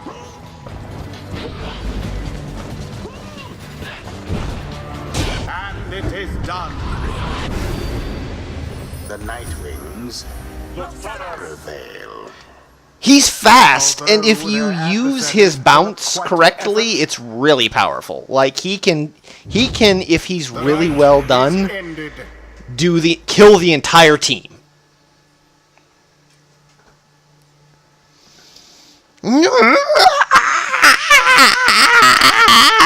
I had to have fun with that. How can this be? How can this be?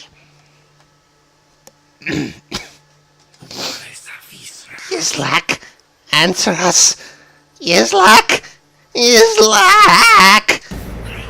Witch Udmilde continues with her screaming, having been defeated in the right. You observe Bertrude there, fixed in a meditative pose. There, Udmilde, relent, relent. Thy God has not abandoned thee, because thy God is dead. Thy God is dead. Pray to him all thou likest, yet it shall do thee no good. As Bertrude recedes into the shadows, Udmilde slumps down, staring at nothing before her. Impossible. This cannot be.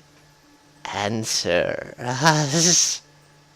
Answer us. Udmilde suffered -5 hope permanently.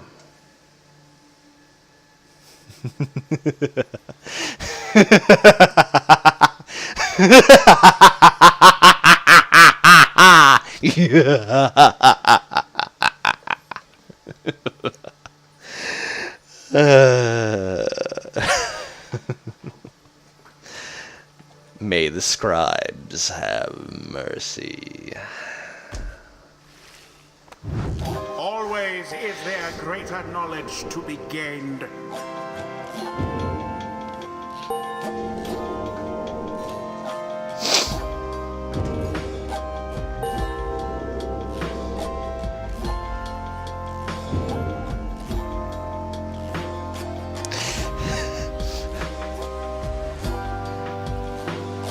I'm just wondering how bad I just made Seg cream his pants.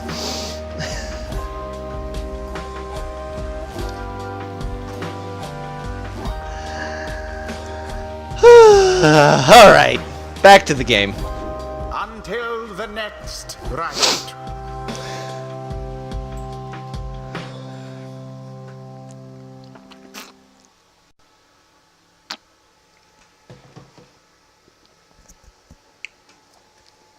Listen, I know what I do. I know what I'm good at. I have talents. After you overcame the withdrawn, and that was worth every inch that it took from my... Well, let me rephrase that. Every bit of blood that probably took from my throat. But anyway... After you overcame the withdrawn, in spite of having almost lost, there is little time for you to rest as yet. The night beckons, and the next rite reveals itself to be a vital one. It is already time, reader. Come see for yourself. The coldness of the season now presents to us another chance. He heads out straightway, and you follow in turn. Indeed, among the remaining stars, you see one with which you are familiar now burns ever brightly. The path for freedom is laid before us. Here we go! The fate shall face us.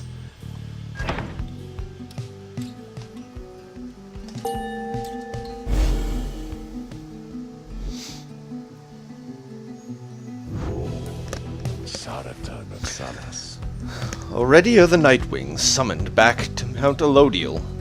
Picture the rites as a wheel broken free from a black wagon. It is turning uncontrollably and soon shall reach a sudden stop.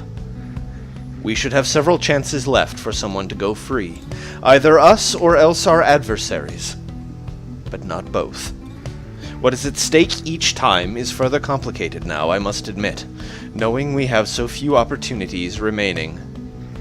Those whom we send back into the Commonwealth, should our plans somehow fail, they may look upon their exile with fondness. Probability of success, 58%. So, returning to the Commonwealth is not inherently a mercy, I don't think.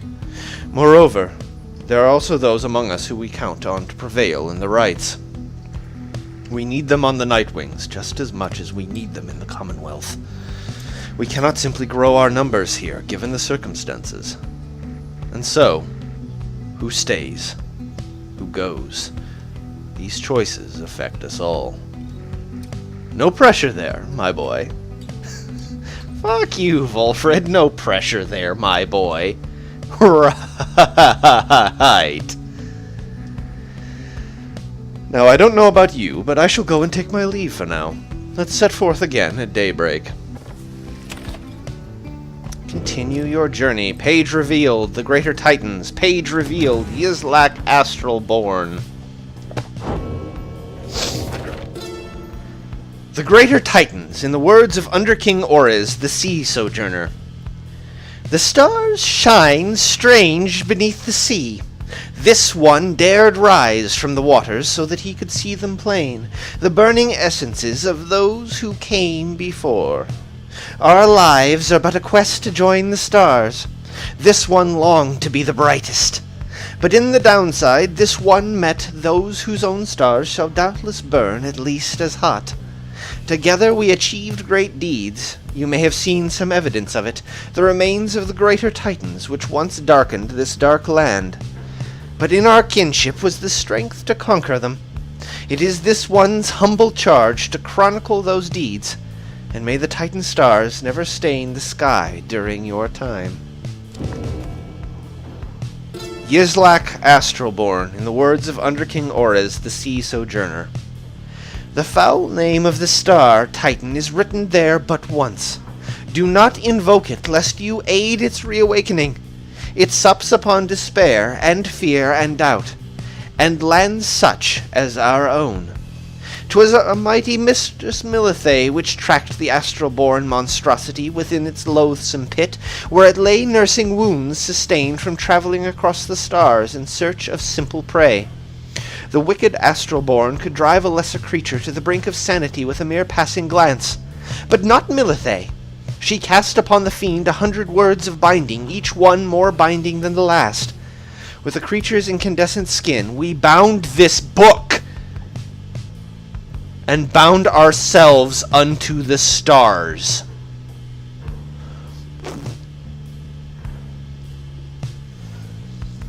The fuck did I just read? With this creature's incandescent skin, we bound this book and bound ourselves unto the stars.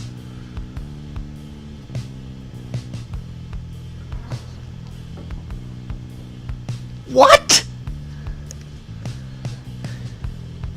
You bound this thing in the skin of fucking Cthulhu and used it to bind yourself into the stars? Are you nuts? Did you lose what was left of your 8 ever-loving minds?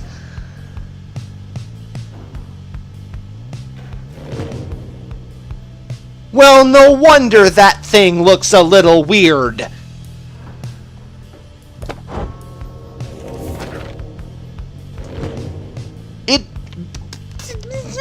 It's bound in the skin of celestial abominations. Of course it is.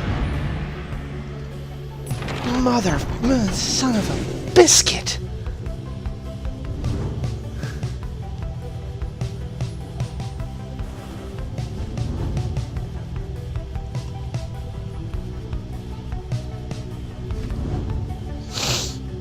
Mother of pearl.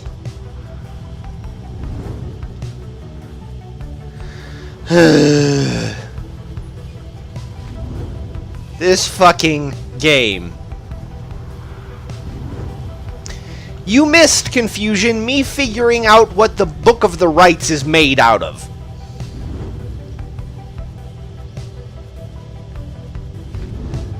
Wasn't expecting to be playing a motherfucking cosmic horror game.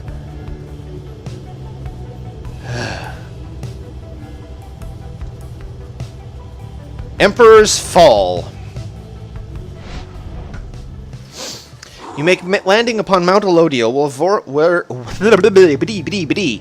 where Volfred pulls you aside while the others complete the post-flight inflection. The post-flight inspection. He puffs at his pipe before speaking up.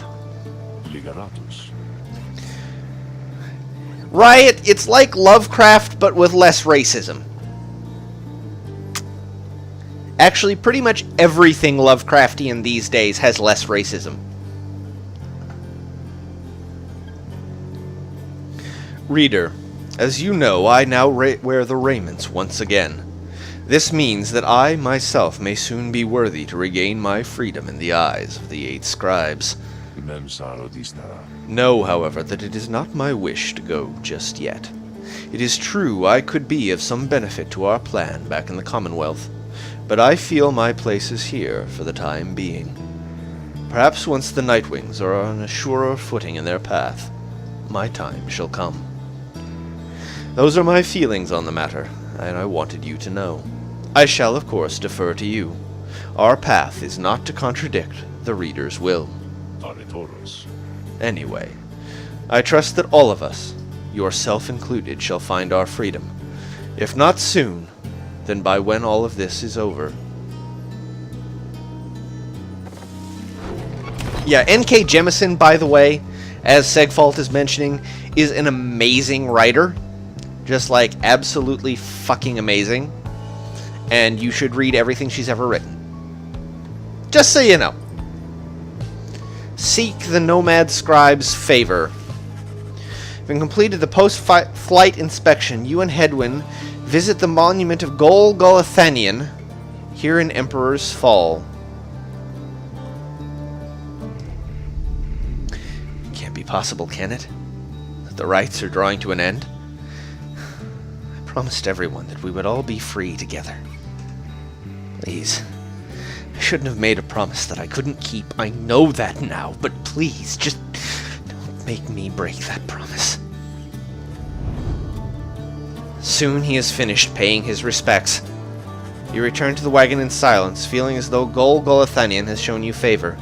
You soon shall ascend the mountain, though there is time now to pursue your vocations. +2 hope for the next rite, yay! What is it that bugs you about the scribe's confusion?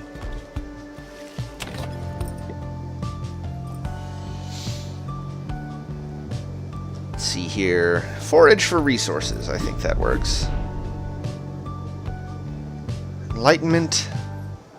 Falcon Ron values, yay. We got a glowing shard, yay. Headwind. Looking troubled as usual these days.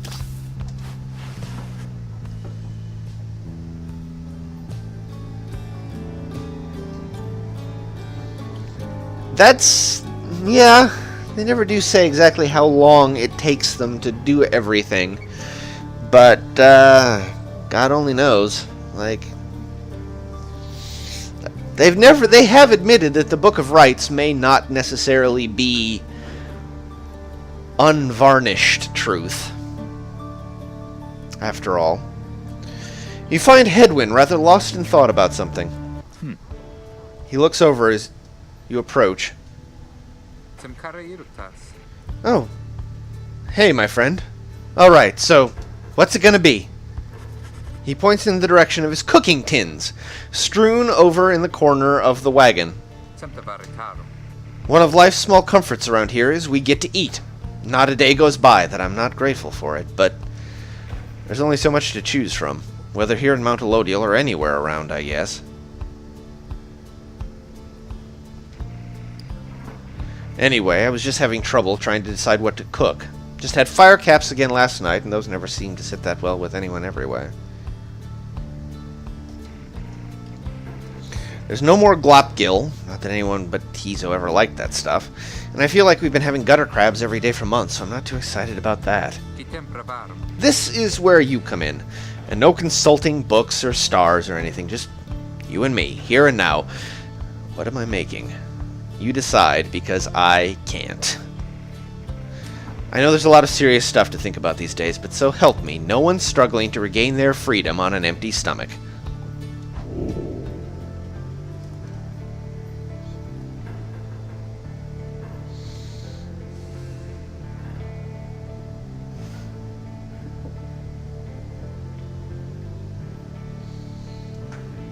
Let's see. Fillet of slurg.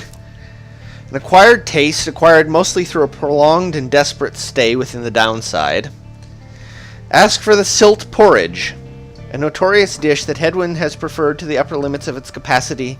Has perfected to the upper limits of its capacity to not be terrible. Ask for gutter crabs again. This inoffensive option has the added benefit of putting some lucky gutter crabs out of their misery. Ask for whatever he wants. It is exceedingly difficult to choose from all the delectable meal options in the downside. Well, nobody wants to have the same thing 7,000 times, and silt porridge sounds awful, so let's have a fillet of slurg. You express a preference for Headwind to cook up a fillet of slurg for you and everyone this time around. He easily detects the hesitation in your voice. You can't possibly mean that, but I'm calling your bluff, my friend. Fillet of slurg it is. Try not to worry. I'll make sure it's cooked all the way through.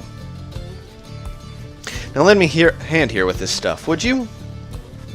To assist Headwind with preparing the fillet of slurg, the two of you get to talking about the past. The reality of cooking in the downside has a way of making him nostalgic. Life on the blood border wasn't that much easier than trying to get by down here. The high wing remnants could swoop in at any time.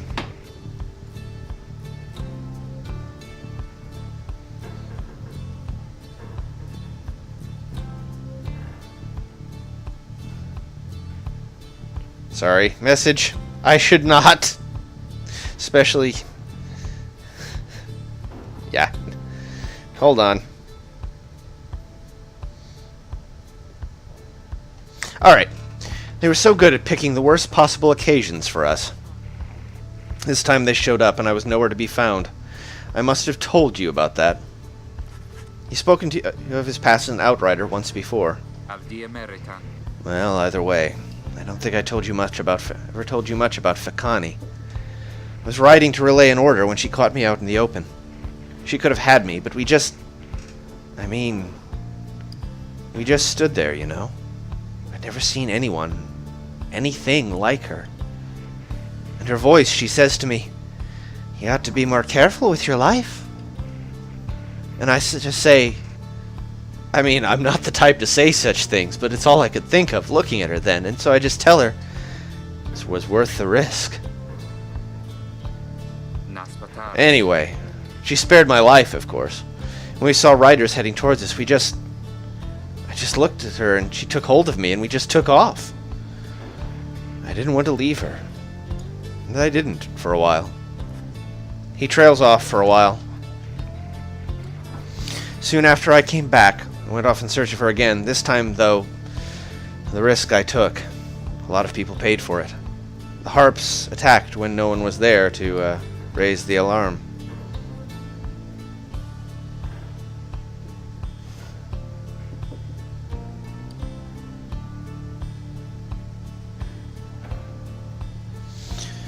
A few days later, Hedwin the Deserter was sentenced to exile. And now, he's about to cook some fillet of slurg. Thanks for your help, my friend. I can take it from here. See you shortly. He heads out into the afternoon. You sense he feels more at ease after having spoken with you.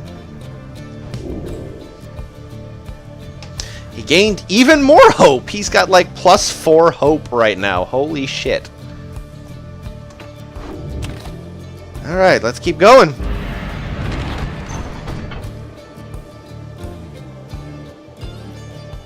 Sir Gilman and Bertrude.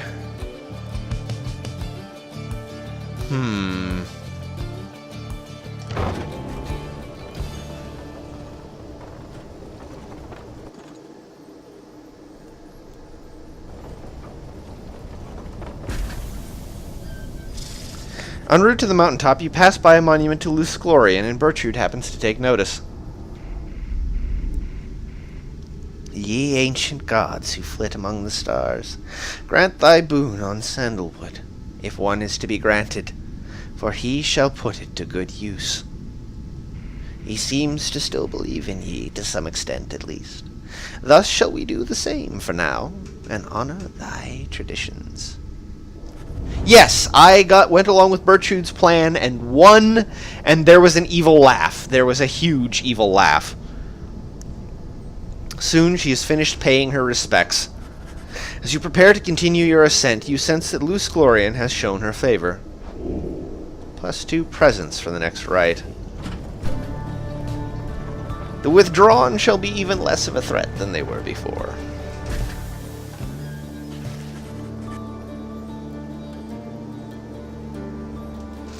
You and your fellow exiles gather at the foot of Scribe's Gate before an archway carved of stone where stands the Gate Guardian. Oh, okay, Confusion. Thank you for that note.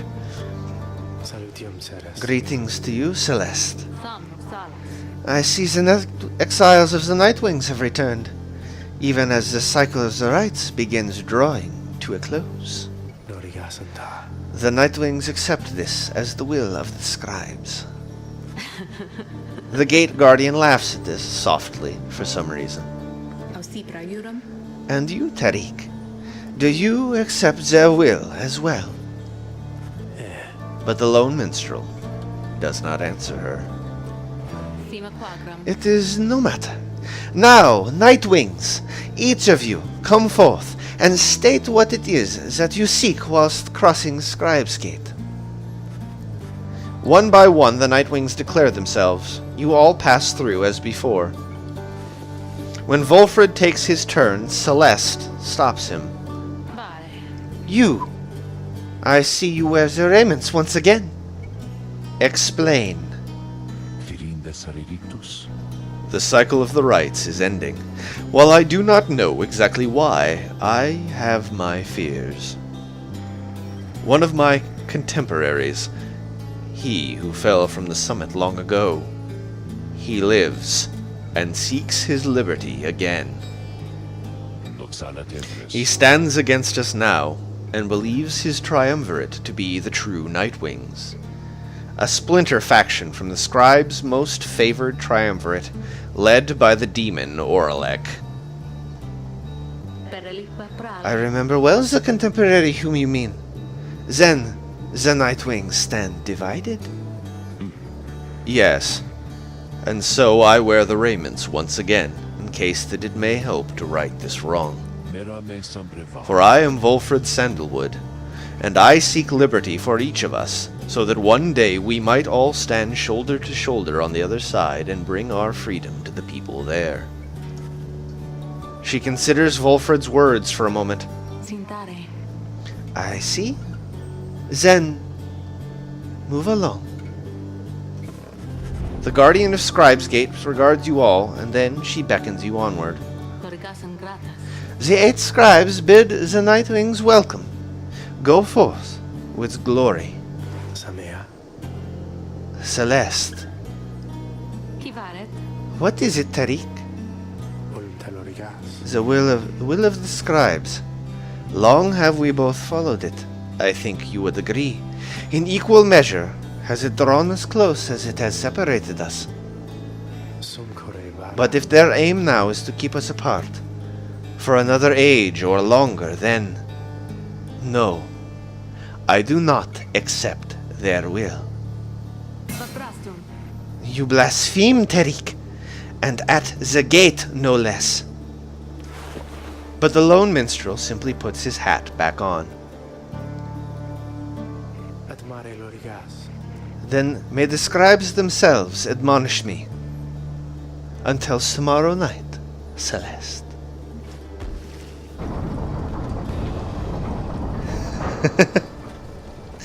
Yep, I picked up on that.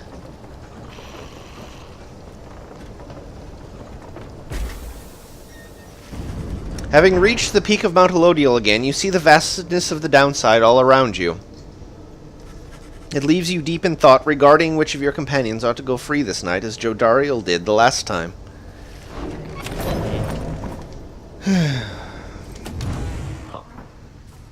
Volfred. Volfred looks up as you approach and smiles. It's not as nice. I never thought that I would say such things, my boy, but it is good to wear the raiments and the rites once more. The march of time does have a way of healing certain hurts. Besides, the Nightwings of today, we are a very different beast than the triumvirate which took me in almost a decade ago. Ours was a triumvirate of exactly 3. Well, 4, with Tizo, who proved to be an exception. Though, historically, the Nightwings never took on more exiles than needed. I have mentioned my predecessor, Brighton, and my former companions, Erisa and Oralek. Perhaps naively, I had hoped my time with them would not be relevant directly to what we now attempt. But seeing as our stories are now intertwined, do let me know if there is more you wish to learn of them. Ask about Oralek. The demon who you met. What was he like before? Were he and Volfred close? You ask about what Oralek was like when he and Volfred first became acquainted. Volfred remains silent for some time. I was very, very sick, you know, when I first landed in the downside. The long trip down the river must have been a little much for me. It was Oralek who found me. He could not have known of my capacity to read before he revived me. He was a physician, intolerant of the sight of suffering of any kind. Not just any physician, mind you. A gifted, highly decorated one. He served on the front. Back then, skirmishes erupted frequently, and those such as Oralek, they had to deal with many casualties on either side. In time, he said he grew repulsed by what he saw. This sowed in his heart a yearning for an end to all the bloodshed, so he tried to use his status to negotiate a treaty with the Highwing remnants. It must have gone about how you'd expect. He was given direct orders to return to the front, but when he refused to soil his hands again, they cast him to the downside. Terekradedas. Here he gained the notice of the Nightwings, and before long he grew to be one of the finest rites conductors anyone had ever seen. He was instrumental in the liberation of his companions, whose roles in the triumvirates were later filled by Erisa and me. In time, Oralek's own opportunity for freedom had come up. He longed for it, so that with his exalted status he might stand a better chance of negotiating peace. However, on the evening of his liberation, well, you know the story from that point. Volfred breathes a heavy sigh. Noretan diebe. He and I were kindred spirits for a while. I could not bear to think that he was gone. And now, I still cannot entirely believe that he is back. Stevie! Welcome! He is our adversary now, transformed, grown cold. Still, part of me is happy that he lives. Make no mistake, of course, I shall not be swayed against our plan, not by Oralek or anyone. As I have said before, we share a higher calling now. As for Oralek, he wants his freedom still, although I wonder if he still remembers why. Senave veracitas. Anyway, was there something else, my boy? Extremely suspicious how? Ask about Erisa, the betrayer. You ask about Erisa, who, you understand, betrayed Oralek at the moment of his liberation, but then perished in the Shimmer Pool. Sereo cuprate. I'm afraid you know the brunt of it, my boy. But I suppose you ought to know something of Erisa's past, lest you be quick to judge her solely by her actions. Mind you, I would never make excuses for the terrible choice she ultimately made, but her life, I understand, was very difficult. Erisa had been exiled for the foulest of acts. You could see it plainly branded on her face. Such was the heinousness of what she did in the eyes of the Commonwealth. She was an apprentice blacksmith in her youth, taking up the post left by her brother. He had fallen in battle on the blood border, despite wielding their father's own lance and armor. Her father never quite recovered after all of this, and had grown cruel and detached. It was Erisa who took the brunt of his fury. He expected the impossible of her. One day it was all too much for her, so when next he lashed out at her, she struck back. She struck back. Again, and again, and again. Cognere mage. When they came for her, her father was gone, and she was not herself. She was promptly cast into the downside for her crime, where her hatred for the Commonwealth only grew. Erisa was always intense in her demeanor, haunted by her father's memory. More than that, her chief motive for wanting back her freedom was, in hindsight, not a healthy one. She longed to join our nation's enemies, to build for the Highwing remnants a great siege engine that could shatter the defenses of the Commonwealth and forever end our feud. What she ultimately did to Oralek, it was an act of pure and thoughtless desperation. I do not think that it was simply evil, nor do I think that it was personal. Quarese praxis. I often wondered, though, if, in her final moments in the Shimmer Pool, she understood what she had done, and the depths to which she had fallen. For years, I admit I hated her. But now, my only hope is that she found a peace untenable during her relatively short life in the downside and the Commonwealth. Sagfault! Don't put it like that. They pollinated together. Furthermore, I hope the life of Erisa offers some perspective yet to those of us who have not made the same mistakes. Nizorum desta. Now then, was there something else? Brighton.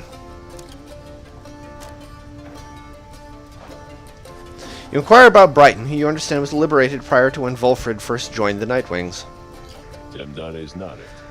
I never met Brighton in person, but I know him rather well by now. Though, for that matter, my boy, so do you. He studies your reaction for a moment, then... Noretandieme. Brighton was born wealthy, but not special otherwise. You would have no reason to have heard of... Oh, no! No, no, no, no, no, no, no, no, no, no, no, no, no, no, no, no, no, no. Born wealthy, but not special otherwise. You would have no reason to have heard of him. He was exiled for negligent misconduct. I do not know exactly why, and do not care for spreading rumors. I first heard of him through Orisa and Oralek, who found in me a suitable replacement following his liberation. They spoke little of him.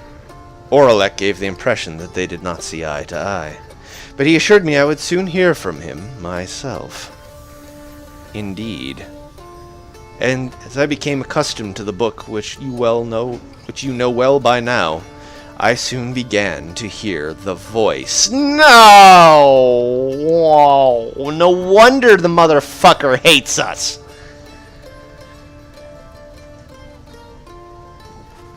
Volfred looks at you, as if to see you yet take his meaning.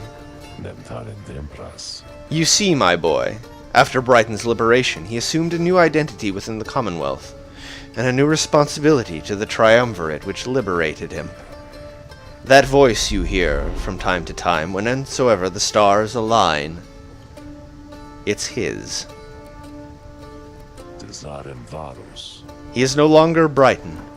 He is now none other than the Archjustice Androbeles IX himself.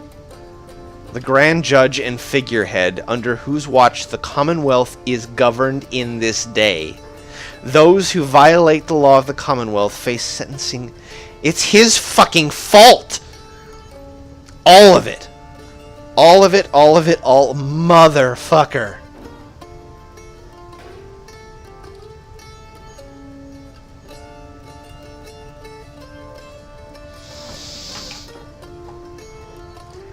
Liberated exiles retain certain burdens to their old triumvirates. They have much to thank them for, not just their freedom, but their exalted status in the Commonwealth. The theocratic of the rulers of the Commonwealth, they do not wear masks and raiment simply for the sake of ceremony. They are not who they appear to be. Their public pasts are nothing but a fabrication. Like Brighton, they once were exiles, too. Brighton, that voice, he has no love for either one of us by now. He knows full well what we attempt to do, yet he is bound by the traditions of the rites. He shall always stand on ceremony and complain. But I think he knows deep down that he is powerless. How ironic that one of such high status in the Commonwealth should be so frightened of some long-forgotten exiles such as we. Anyway, that's Brighton for you. He must have seen in you the potential to be one of his staunch supporters for a time. If that's a path you'd wanted to pursue, I should apologize. Now then, whom else shall we talk about? Nobody, 'cause holy shit! Bid Volfred a good afternoon and leave him with his memories. My pleasure, reader. Reflecting on the past from time to time helps demonstrate how far we've come, yet how much farther we have to go. Yup! And as the rites became twisted, so did the people who were freed. So did the Commonwealth. And the people that they sent down for increasingly awful reasons. It cycles. But now we're about to break the cycle, one way or another.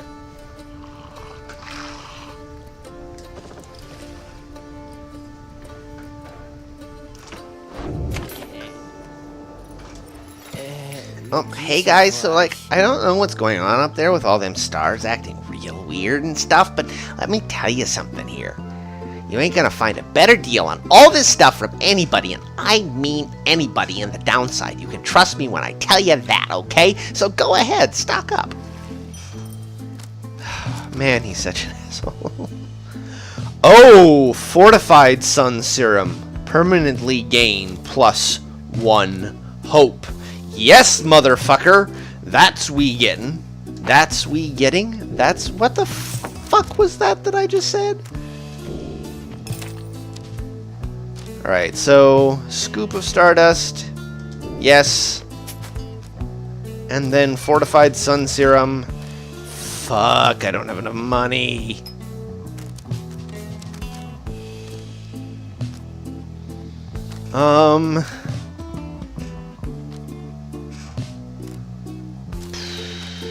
Sell this motherfucking little thing.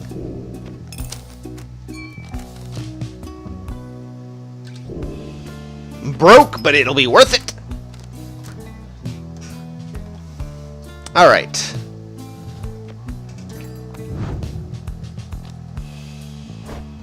Who do I need to rank up? Probably that one.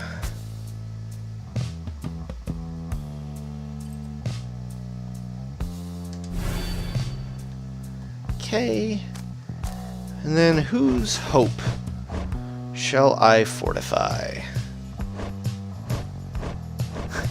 28 motherfucking hope right now. He returns in 4 seconds. Let's see here. Let's fortify Volfred.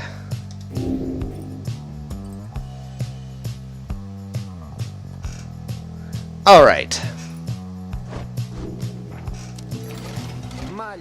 Pleasure was all mine and Dad's, you guys. Page revealed. Downside dining. In the words of Jomur Manymane, the Alpha Chief, how to sustain oneself with food and drink in a place such as this. The less said of it, the better. Do not complain. Observe. And above all, keep moving. Sources of sustenance avail themselves to those with keener sense. In warmer climates, search the ground at break of day for subterraneans. In colder places, dig for them. Give them purpose. Drinking pools are rare, but moisture in abundance. Outside the sandfolds. Some is poisonous. Take only what you need. The downside limits any opportunity for excess, but it provides enough amenities to meet the needs of life. One who withstands it cannot help but feel a sense of gratitude. If you say so, bud. If you say so. Once more you have gained the fall of Solium, where one among you may go free, but first you shall have to prevail against the fate in the liberation rite. Reader, your companions are gathered there under the fall. They shall be counting on you. Indeed. As the cycle of the rites turns ever faster, so too is our plan set in motion. My agents in the Commonwealth are beginning to cause a bit of a stir out there, and word has reached high places that the rites are ending. This is our chance, though let us not despair should victory elude us here. We shall make the most of whatever the scribes may have in store for us. That is to say, good luck, my boy. It's time. Oh boy. Turning off Yizlak. Dullness the Locket. Your adversary's pyre shall recover up to 5 strength every time they douse your pyre. Star of the Ash Titan, once routed by the 8 scribes in Black Basin. Holy fuck.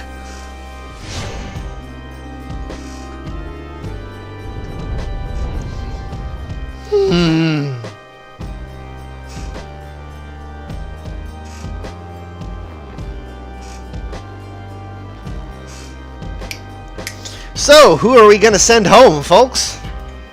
You got any guesses? Got any suggestions? I think we know.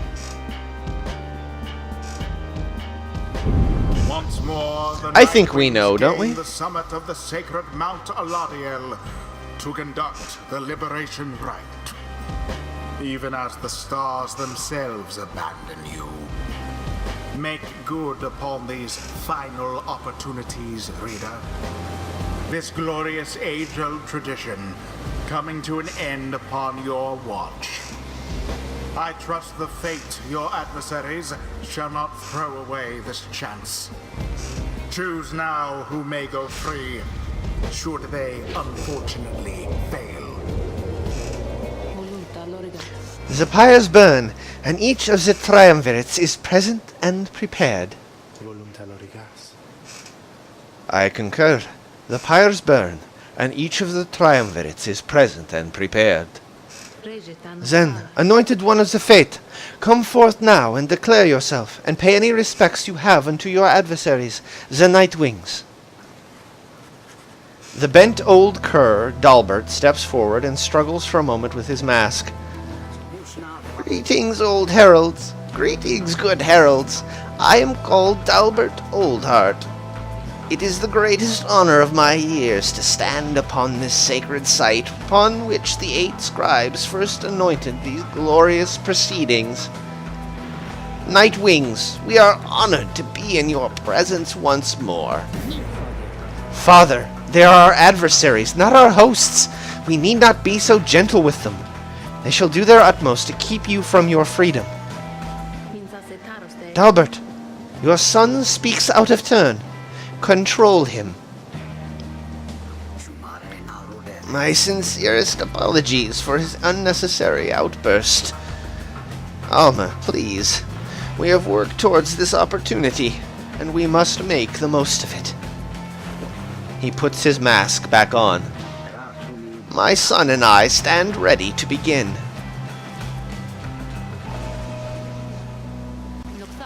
Oh, they've got an imp. Night Wings, your decision. On whose behalf shall you conduct the liberation rite? Reader, I would ask you to choose wisely, but I am sure you know no other way. And you, prepare your song, Tariq. Of course, Celeste. Stream mascot power activate!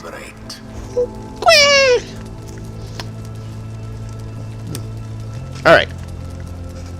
It's not a choice at this point. Let's see who we have. We have him and Bay and Pam. But it's not a choice. It's really not a choice. Headwind! Edwin. This is my shot to go free. But I can't just leave the rest of you. Who shall stand with him? Volfred! Volfred.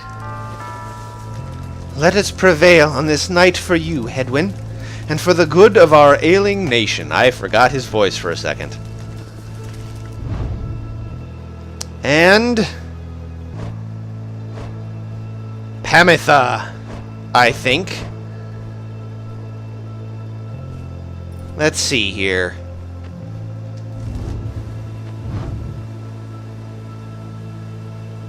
Yep. Yeah, I think that's the good choice.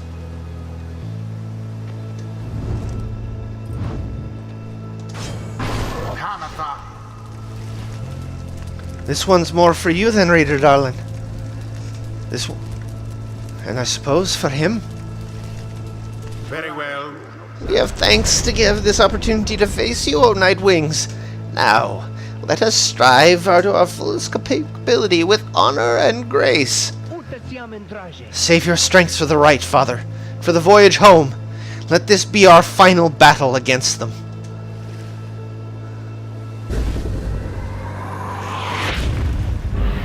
Oh, shoot. Commence.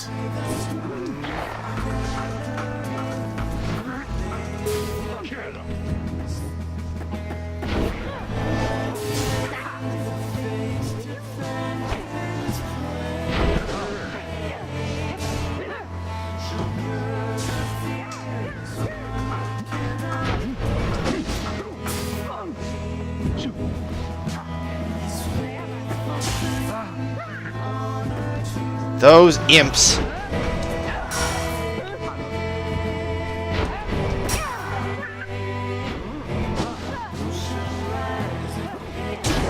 room!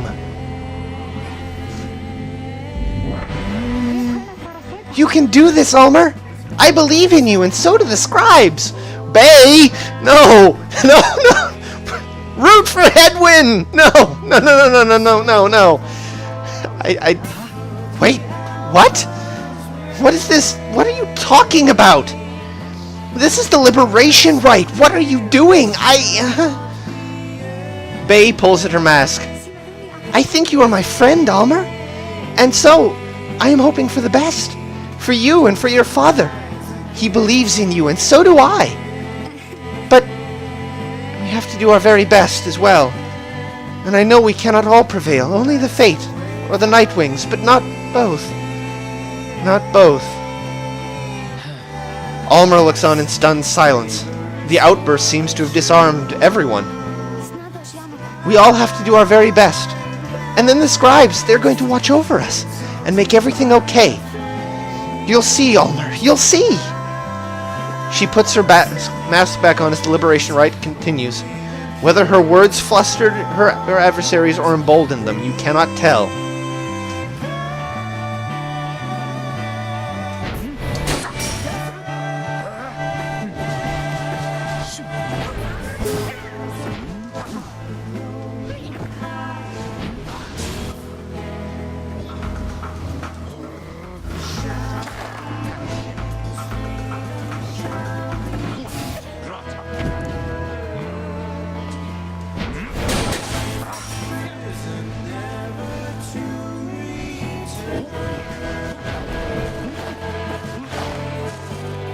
Ah!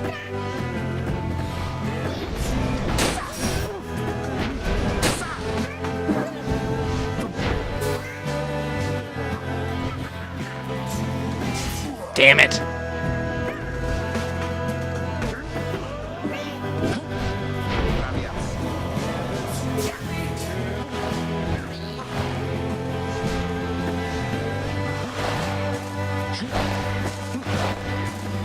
Yes! The scribes.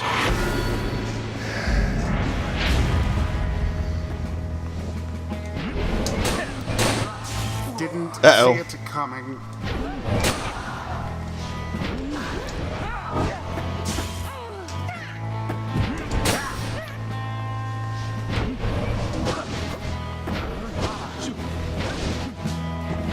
Red-handed.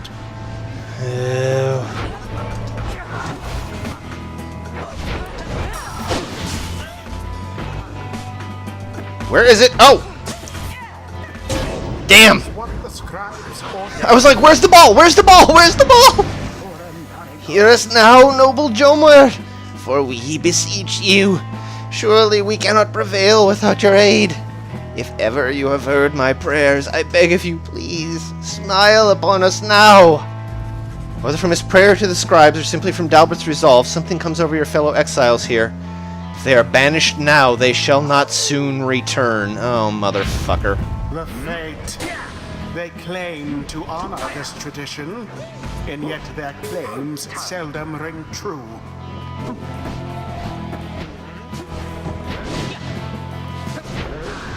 Alf! With that one, I'd be rather angry.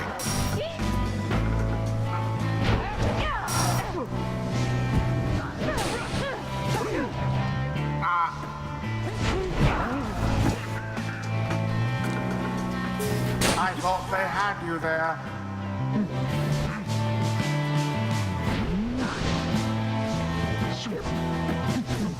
Damn it! Oh,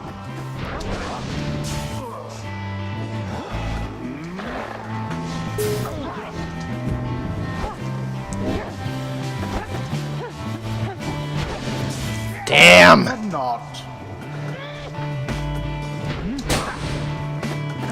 No! There it is. Oh, thank God for that buffer.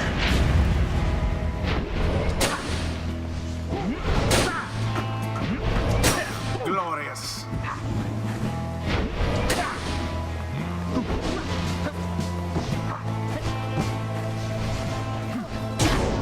There we go. Freedom. Yeah, it gets more difficult every time, man.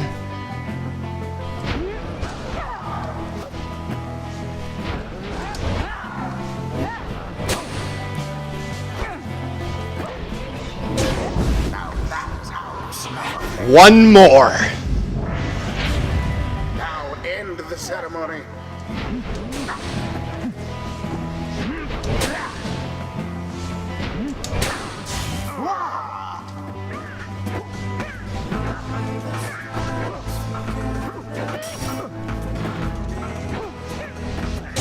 Ah!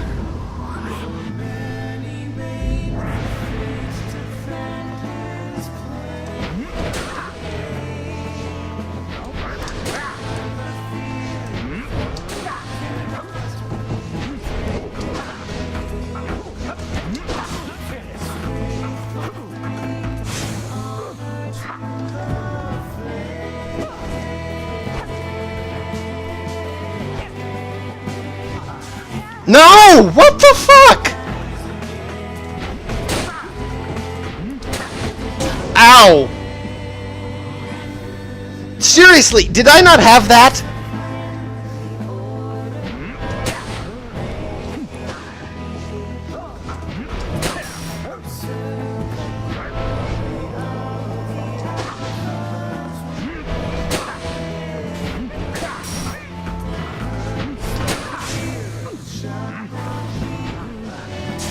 Damn!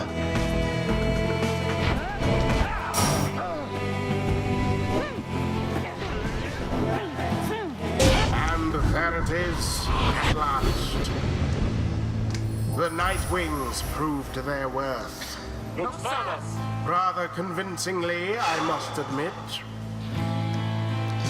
Alright, so, fun thing I did learn Thus ends is that liberation if rite, the fate prevail, and thus if the fate prevail in a liberation rite, Dalmer at the very last second swaps his anointment to his son and shoves him into the pool. absolved of all misdeeds Because that's exactly, yeah. in the common. I learned about that. I'm not completely spoiler free, His but adversary and all others shall remain to carry out their rightful sentences.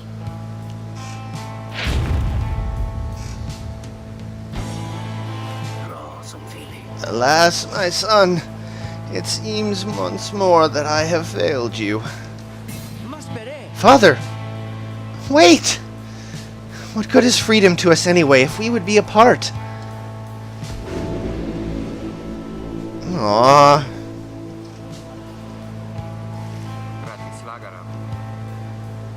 We did it. Then I guess that means I have to go. I broke my vow to him. We would all go free together. Reader, my friend, why would you do this? Will you ever forgive me? Fakani, wait for me. Wait for me. He remains silent for a moment longer, then... Listen to me. All of you. I will not forget this. If there's anything at all I can do back on the other side to help the rest of you, then I am going to find it, and I am going to do it.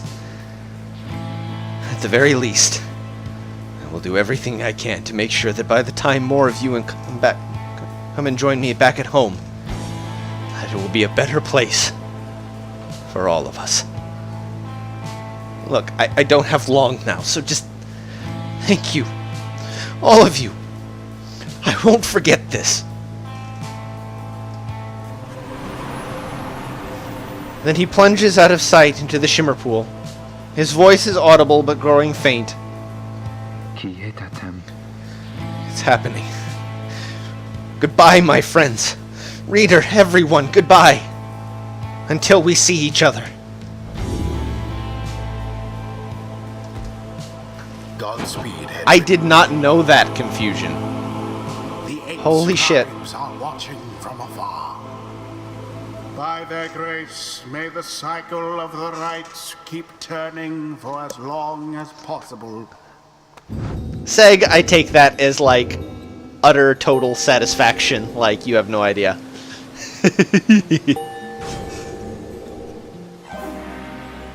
lege rictus fraste. The rites demand we act as of one mind, in perfect unison and harmony, and free of any doubt. I have grown more accustomed to being a part of the Nightwings of today.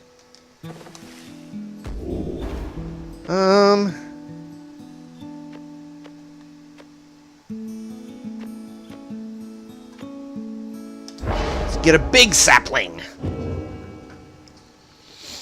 Alright. Until the rites begin anew. Father, wait! Melares. Calm yourself, my son. The liberation rite is ended. But, no. How can you be so calm, even now, after what happened? Certame gloretam. Did you strive this night with all your heart, Ulmer? Yes, but it was not enough. It was not enough. Simbagna. No, my son. It was enough. Semta tempe. It was more than enough. Father.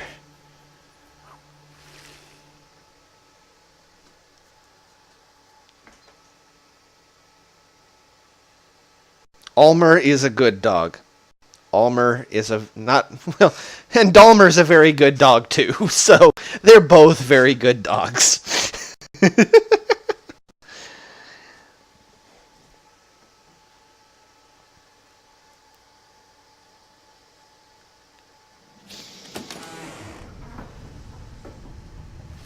You return to the wagon after having prevailed against fate in the liberation rite. Luxanas rotarat. Excellently done, Nightwings. At least someone got out of here.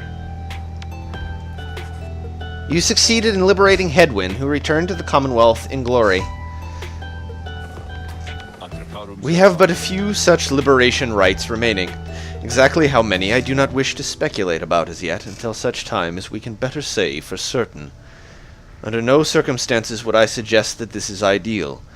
However, it is opportunity enough that our plan may as yet succeed. 65%, guys! Atamere. Although, all of these setbacks, I fear. Volfred trails off and falls silent. Some of the others, exchange looks. They are beginning to understand. With the rites soon ending, everything which Volfred has sought, both on his own for many years and now with all of you, all of it may have been in vain. The hush spreads to the others.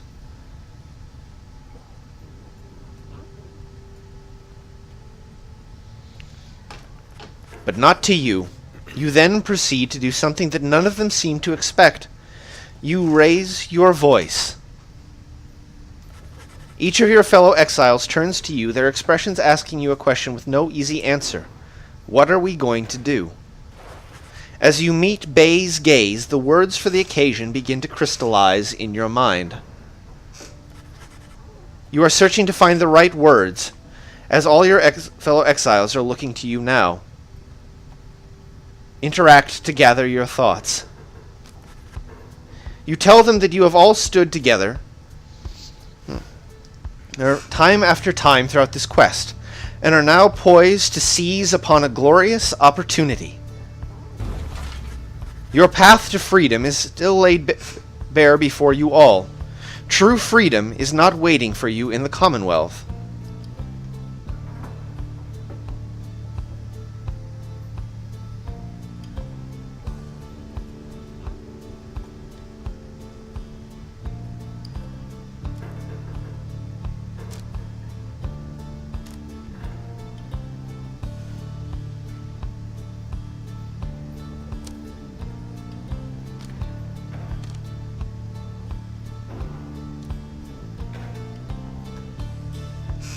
Yeah! None of you pursue this quest with any guarantees.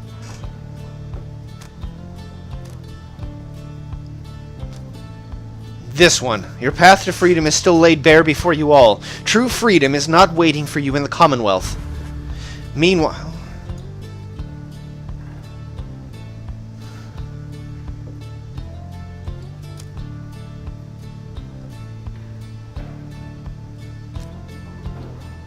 the Commonwealth is already in upheaval. Its troubles are only beginning. The injustices committed on the other side cannot continue.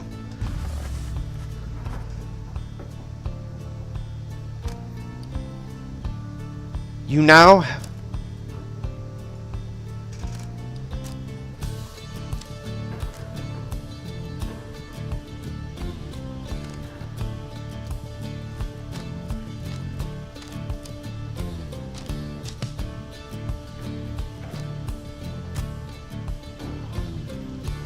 You shall now have this opportunity to live with purpose, for your own sake, for all those who shall live on.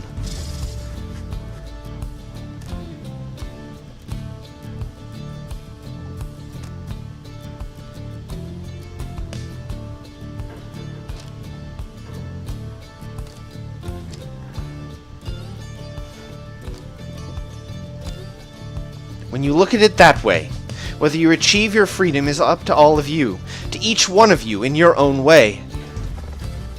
After a brief period of reflection, you share a sentiment with the group. The only failure...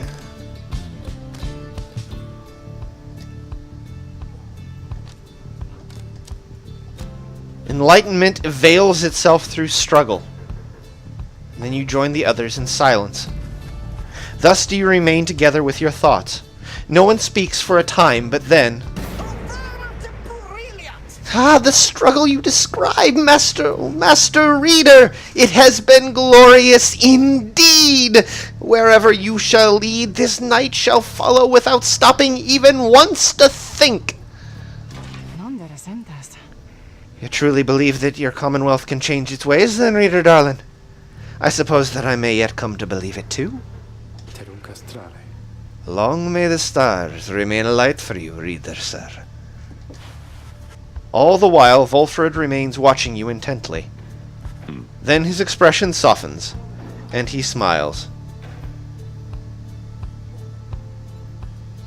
Sorry.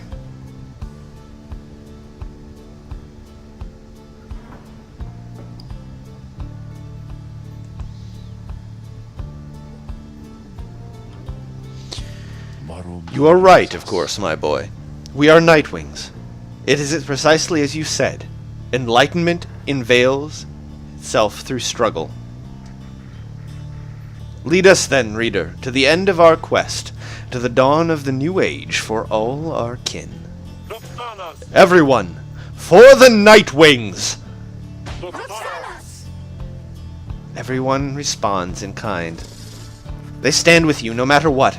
They await the outcome of your vision of the stars, which burns with renewed fury because now the last rites beckon. Each of the Nightwings gained +1 hope, permanently. Riot, I am sad that you gotta go, but at least you got to see a liberation rite. That was good. Stars above now burn with what appears a desperate fury, many more of them than usual. Your path is yours to choose, a myriad of stars. Look upon them all. Holy shit, they're all alight. Almost all of them.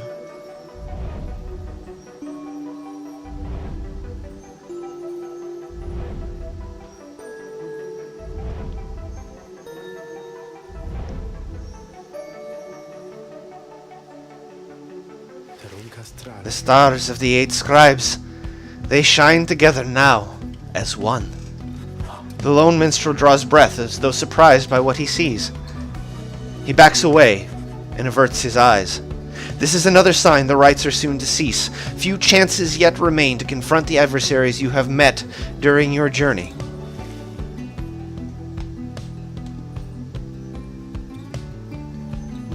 The Pyre Hearts, the Tempers, the Accusers, the Withdrawn, the Dissidents, the Fate, the Chastity. But nothing of Gaul is not shining.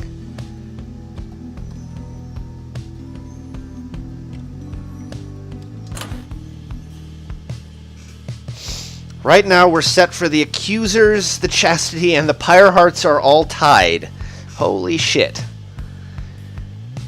2 rights left. Oh no, this means that we're going to take the accusers and the chastity down a peg and face the Pyre Hearts.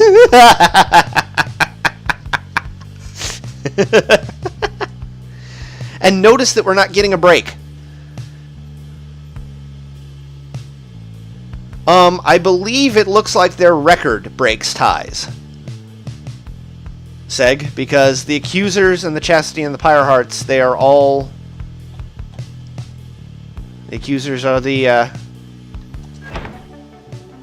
So, first, let's, smack the accusers down a peg.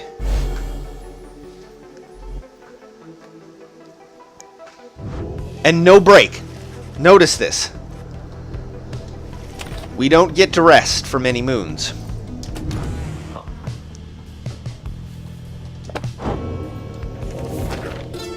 On Worth, in the words of Trieste Tithys, the Blessed Born, the fallen empire of Sar was ruled according to an ancient bloodline thought to be infallible. Our society shall instead be by those who earn the privilege. We, the Eight, we cannot bear the burden of determining your worth. It shall be determined by your peers and by you yourself. We shall provide a framing, through the rites, to put you to the test, against yourselves, against your kin, against your adversaries. The downside cannot let us all go free. Thus, freedom to the worthy. As the worthy, your true calling then begins, as you return to a society which longs to learn the wisdom you shall have gained upon your path. The worthy shall lead.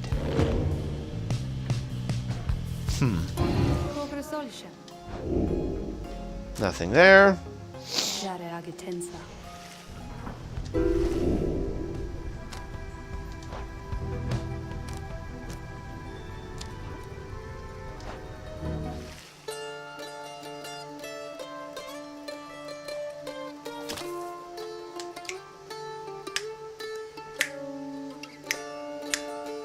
I just like this one. I like... Continue... Oh, I still gotta talk to Volfred. Shit. Following Hedwyn's liberation, you find Volfred smoking at his pipe, eyes averted. He looks up and smiles as you approach. Hello, my boy. Excellent work back there. Thank you for your perseverance. Though, I was just reflecting on how very fortunate I've been in all of this. Not just me, but really, all of us who had a chance to stand with Hedwyn here. Ours is admittedly a somewhat desperate plan.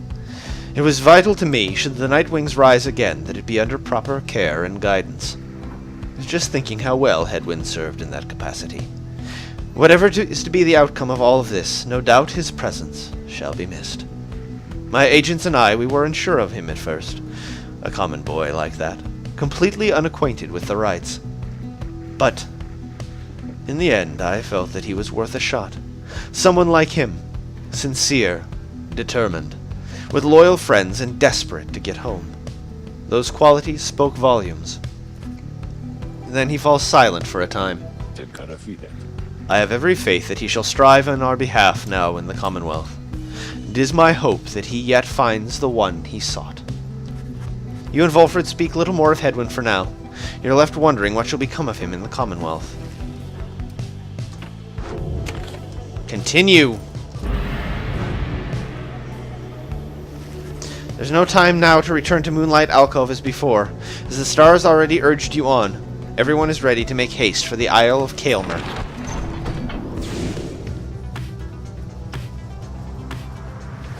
Volfred approaches you as you fly above his hidden lair in the Moonlight Alcove. You cannot help but wonder if you shall ever return there. Our dear alcove. I've asked my agents to break down the place. It shall soon be gone, if it isn't already. We shall not be returning. We've not the time to do so any day. Anyway, and with Oralek back among the living now, and no longer fond of me, I dare not think of what he would do with it. Unfortunately, hiding places are of little value once they're found. Once all of this is over, those of us who do not manage to return, we shall have to find another place to live. To try to live, at least. Ominous.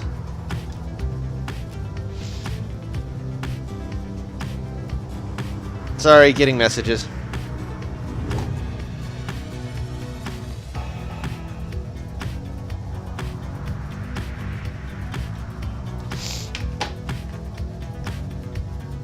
Bum, bum, bum, bum, bum, bum, bum, bum, bum, bum, bum, bum.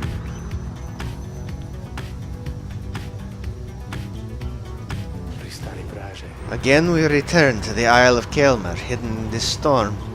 I have met very few who know of it at all, much less have walked upon its stones and sands.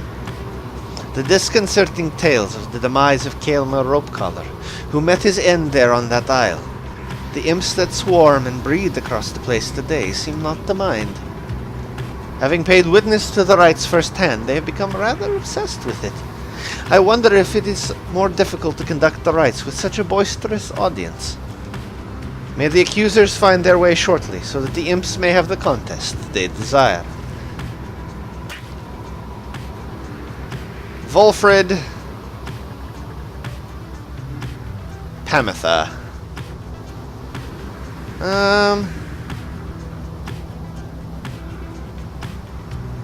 Football imps, yeah. Bar brief, I think. I need money, goddammit. The Beyonder Crystal seeks Volfrid. Oh my god. Okay, this will be the last thing we do tonight. And it's gonna be a son of a bitch. Please, the reader, leave me be. I asked that you leave me be. Go about your business. Go, watch the stars die out and get your idiots their freedom. And you'll be sure to tell that herald with whom you consort that Sandra the Unseeing did her job. You tell him that. Perhaps that way he shall put in a good word, and the scribes shall finally provide for me a bit of reprieve. She falls silent for a time. I do not know what else to do, reader. But you remain with her, letting her draw whatever strength and comfort from your thoughts as you are able to afford. That was kind of you. However, let us conduct our business. I care not for your pity. Do not come visit me again like this, without my asking. I insist. No. Nope! Nope. Nope, nope, nope. She doesn't get to be alone. Not a problem. Simply indicate who's to be my student. This is gonna be a bitch. This is gonna be a bitch. That fancy talking sap, you mean? Should be interested to see if he has learned something since last we sparred like this. Then let us bring him forth. Soon Volfrid appears in heed of the summons. So it is my turn then. Then let us see what we can do, my boy.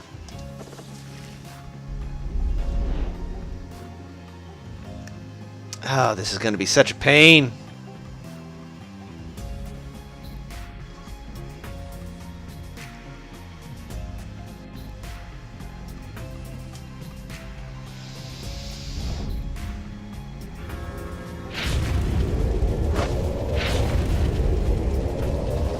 The apparition Sandra appears and unfastens her mask. Listen well, Sap. You answer to me here. Namorente. As you will, O Sandra the Unseeing.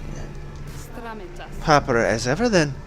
Though I wonder if you have the wherewithal that you project. Show me, then, what you can do without the benefit of those whom you would lead. And let us see if you and your lovely reader have reached a thorough understanding as of yet. Oh, I didn't want the Ashen Coal. Oh, fuck.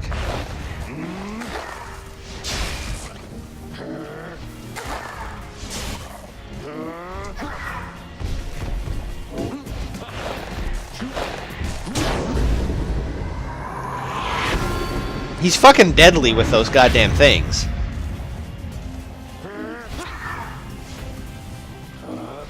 Oh.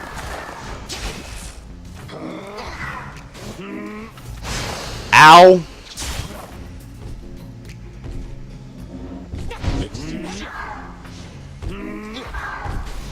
Okay, so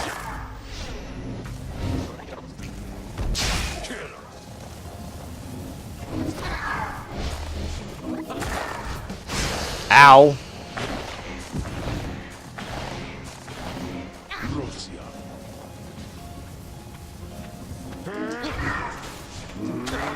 What the fuck? Where is it aiming? Like, where the fuck is that thing aiming? It's going all over the fucking place.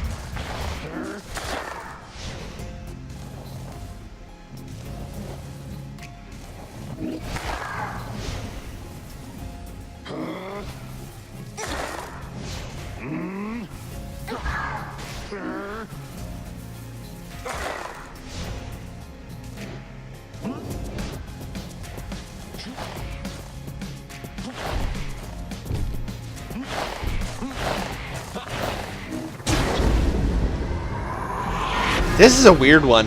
I think it glitched out a little bit.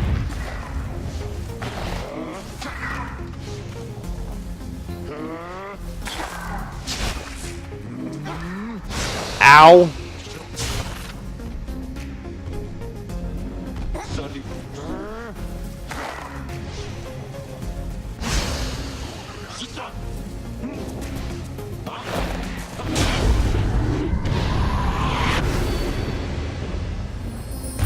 That one wasn't hard, nearly as hard as I thought it would be. I am grateful for the privilege of your time, good Sandra. Flattery shall never get you anywhere with me, Sap. Nevertheless, your performance was sufficient, and you passed my test. Thus, congratulations are in order, to you and to your lovely reader. Now, farewell.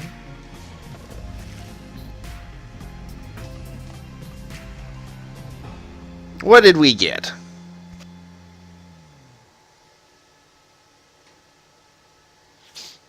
Interesting. Literacy has been forbidden since the invention of the press.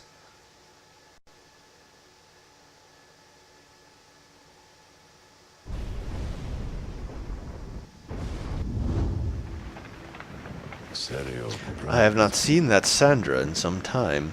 She has not changed a bit. But it would seem she left something for us, did she? Lose Bow.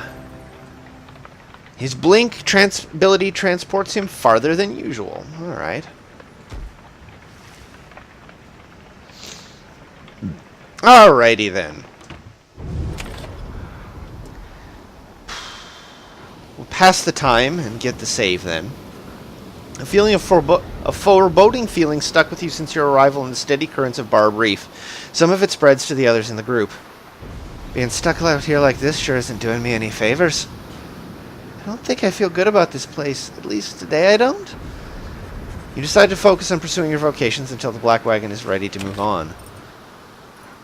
Forage. Mystical artifact, Falconron. I need Falconron. 79, alright. Alright, so. Oh, mother of pearl. Oh, I get so hunched. Alright, so. That'll be it for this round. We will pick this back up on Monday. Hopefully with an overlay that is properly fitted. Man, I wish that it showed better information sometimes in OBS about the size of things, because it's sometimes somewhat inadequate. But we'll make it work. What else? Like I said, like the Facebook page if you haven't already. Follow on Twitter if you haven't already. Please do. Yeah, we had an adventure with the overlay seg. You'll notice that it doesn't exist right now. Among many other things, I'll reiterate this for those who weren't here for the first iteration of it. I was going to create an overlay, themed overlay, had the proper colors and everything. Made it in Photoshop. I got all fancy. So that we could have, like, you know, a thing for the latest subscriber, and if somebody does a donation in the chat box and the thing, and not have everything all over itself. I forgot to send it to myself. It is still sitting on my desktop on my work computer. I forgot to drag and drop it into Google Drives so that I could have it here.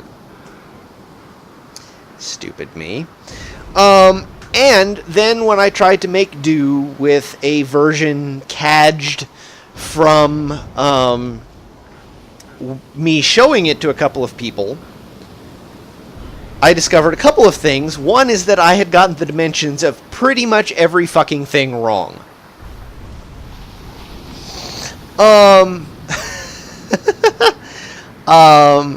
The slot for the game is the wrong size. The slot for my webcam was the wrong size. What else? The transparency wasn't right because I cadged it from something I'd shown somebody else, and I think it had gotten translated into a non-transparent format, or I didn't set it up right in the first time. So yeah, it didn't work. It didn't work at all. And it would have looked really stupid, so I just scrapped it and did this. Yes, Sonata. Thank you for the colors, by the way. They looked really good. I just need to make it work again. So we should have that Monday. I'll work on it over next lunch at work. We'll add a couple more things into the stream in terms of wingdings and everything like that. Other things that are strangely don't work right is like the text files. The text. There's a thing you can do to like show new subscribers and stuff like that. You know who the latest subscriber is, what the latest donation was, that kind of thing. And that the text in OBS, if you don't have something in that file, it doesn't let you position it properly, and it's like, oh my god, I want better tools than this, but at the same time it's really good tools, and I just need to figure out how to make it work. It's just going to take some research, which is just hard because it's time. Research is time. Yeah. And you know, as we all know, I have a job that I'm frantically smushing this in all around, but anyhow, and yeah, I just want to be fancy, man. I just want to be fancy. I want to have real streamer stuff. God damn it. Anyway, so yeah, we'll be back on Monday. We might do another casual stream sometime later this week. If not, watch the Facebook page for the video, which I will then later share on Twitter. And yeah, thanks for joining us all tonight. I think we had a good stream. And until the next time, have a good night, have a good day, have a good life, all that jazz. This is Draco Fire 87 signing off. See y'all later.